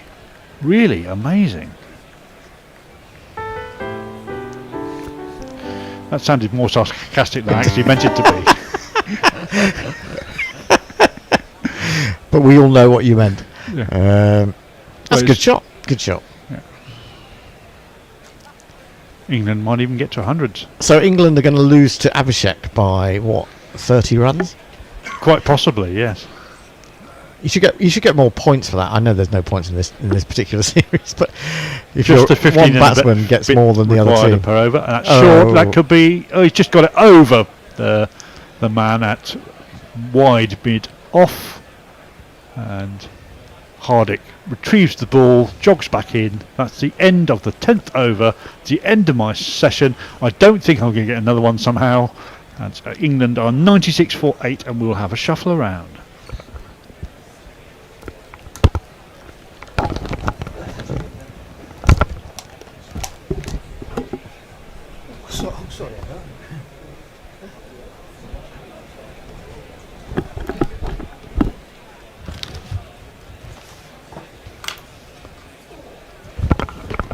It's a mess in the studio. It's a futile game of cricket, but we've got Tony back in the hot seat, and I think Ajit is joining us. I think you're in the hot seat. Well, I'm on the ball by ball, so we'll see what wonders await. I think we certainly aren't going to see the 60 remaining balls. England need 152. They've got 2 wickets in hand. It's been an absolute horror show, and Mohammed Shami is back into the attack, bowling to Jofra Archer, who always almost caught by Rinku Singh on the boundary. It was short and straight. He swung it out to deep mid-wicket, and it just bounced in front of the fielder. Well, England hanging by a thread. The game is as good as settled, unfortunately. Yep, the game is over, Ajit. And how bad has England's batting been? How well have India bowled? India have bowled really well. Look, I mean, given the score they had, you needed something really special from. I was expecting Phil Salt to got away with it. And we've got another one here. Dhruv Jurel is under it. Adil Rashid hits it straight up in the air. England are 97 for 9. You flipping muppet. Fuck off! Just fuck off! I think that's how all England fans are feeling. I mean, this has been a real ugly montage, hasn't it? It's another one that's skewed off the top edge straight in the air, and it's game over, series over. India 4-1, England consummately beaten by an India side which you'd have to say aren't even quite at full strength. No, I mean, from a T20 perspective, they are in a good place, because this is the future that the current Indian management for T20 envisions, with skipper Surya and so on. There are a couple of other people who are probably very close standing to get a chance. But I think this is pretty much the team. When Bumrah comes back, he'll walk in. But outside of that, I don't see too many changes. Yeah, it's interesting, Ajit. Would you keep Samson over Jaiswal? That is a tough one. But as on T20 form, he didn't have a stellar tournament here, for sure, or a stellar series. But look, you would always pick somebody like Samson, because I mean, you felt he let himself down as well, but he's had some opportunity here and he's shown what he can do, so he should be given a go. As Shami's in again to mark with the new batsman, it's down the leg side. Dhruv Jurel is appealing, but I don't think there was any bad on that. I think they're trying to avoid a wide, isn't it? Or did it flick his hip or something? It didn't look like bat, frankly. Well, Surya Kumar Yadav looks interested in the review. The umpire hasn't signalled a wide. He's got 3 seconds, and there it is. The review comes in the nick of time. So this could be all over. What do you think, Tony? I don't think there was anything on it. I think it's more likely a wide. I'm with you. Nonetheless, it's one of these. That was out. That was out. That was definitely out. Was that definitely out? I don't know. It just looked to go down leg to me. Yeah. Another thing you're seeing today. Could be a little bit of glove. Oh yeah. And I think this is going to be all over. That looks to have wrapped the glove on the way through to Dhruv Jurel.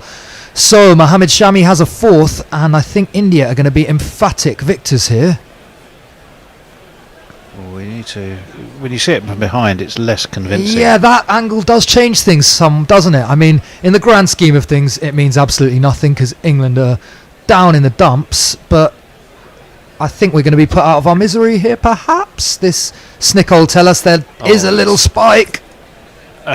Yeah. And I think that's that.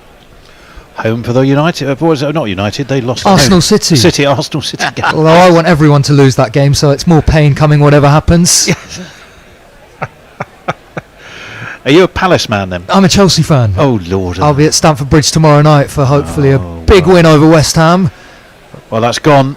It's a wicket. And that is that 97 all out. It's an absolute shit show for England. It is clinical from India, who wrap up a 4-1 series victory. You have to say they've been the better side by a distance. Absolutely. Just trying to think of what to play. What to play. Let's play this one.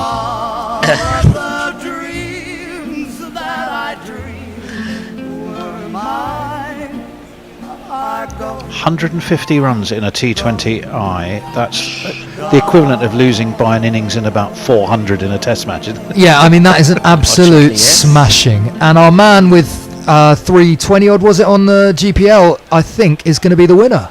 Ooh, how many runs were scored? I think 100 plus 97 and then 247. So that would be 344. Messers, if you're listening, can you have a quick GPL check? 344, yes. As Josh Butler comes onto the field with a grudging handshake. So we'll move into the ODIs next week, and it's going to be interesting to see whether India carry this dominance through into the 50 over format.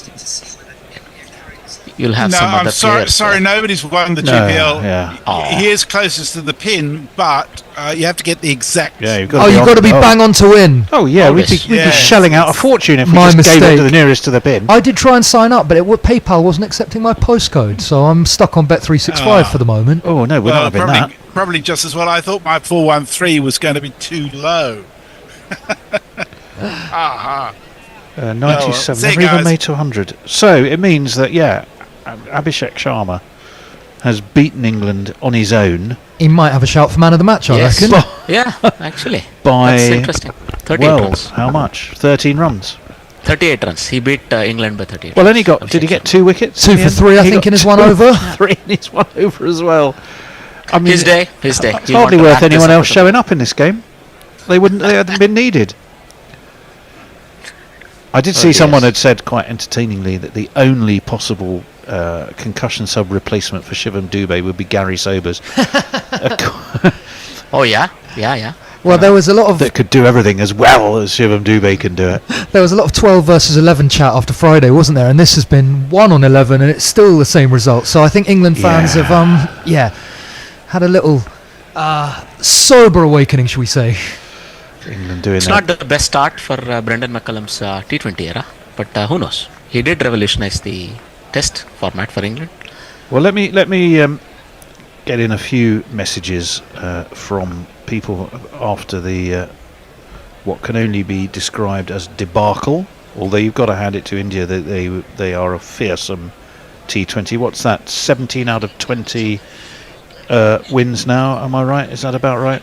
Yeah, that sounds about T20s right. Since they won the world, they've lifted the world T20, which is quite something. And they've done it while rotating players. They have done it while there was some players. rotation as well, of course.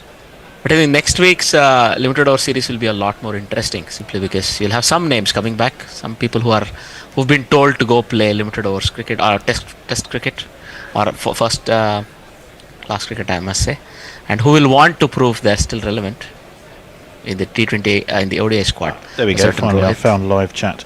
Enrique Mentor says, "Is Champions Trophy T20 or 50? It's very much 50 over competition." Enrique.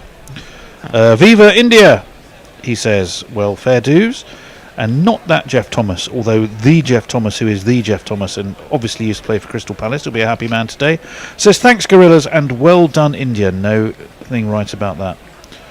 Palms 97 all out. Brilliant work. I think that's probably Poms, Enrique, but I get it. Brilliant work, India. You are bang on with that. Goodness me. Yes, I think that's there for that. Let me look over onto Blue Sky, where yes, the last comment was our friend Venkatesh, who pointed out that Dube's only realistic replacement would be Gary Sobers. So I think we all want to get home and watch the football, don't we? Yep, I think that'll do for today, won't it? And we hope for a slightly more competitive ODI series. We do.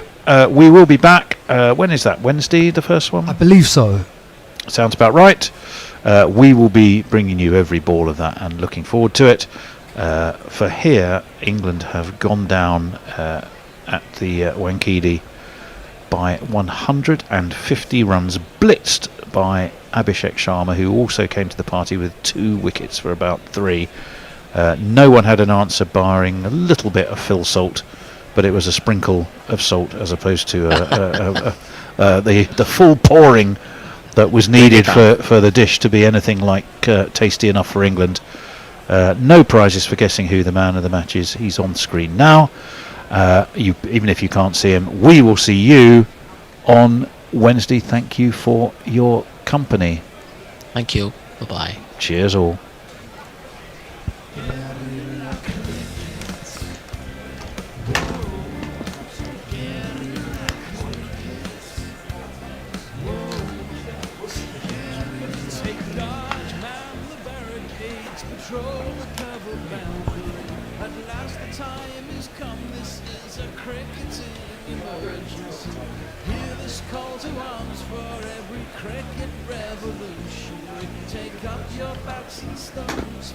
Test match insurgency. At first they tried to silence us, but we would not be silenced. They threatened us with lies, so we threatened them with violence. Che Guevara, Sangakkara, Joseph Stalin, Douglas Jardine, Robespierre, Carol Hare, Vladimir Lenin, O'Brien Kevin, guerrilla cricket. It's not about the winning, it's about how many rules you break. Even cricket commentary, this is the best advice you take. Hit guerrilla cricket, it's the finest choice you'll ever make. There's so much more to cricket than red counters on a spice. First they try to sanitize us and clean up our acts. And like a filthy engine, you know that for a fact. Fidel Castro, Lenny Pascoe, Carlos the Jackal, Umar Akmal, Mahatma Gandhi, Granton Andy, Brendan Behan, Austin Ian, guerrilla cricket. Stick with us, cause you know we're not the kind of thing that you see on the TV and the radio. So we are revolution. First they tried to buy us, but we would not be bought. Okay, we were, but then we ran away. We will not be caught. Would not give up the ghost when they left us all for dead. They decapitated us, but we just grew another head. Chairman Mao, Jamie Howe, Ho Chi Minh, Asif Václav Havel, Graham Saville, no surrender. Left-right combination. I don't know what to get. Bishop has got his time up now. He's got his time up to the new batsman.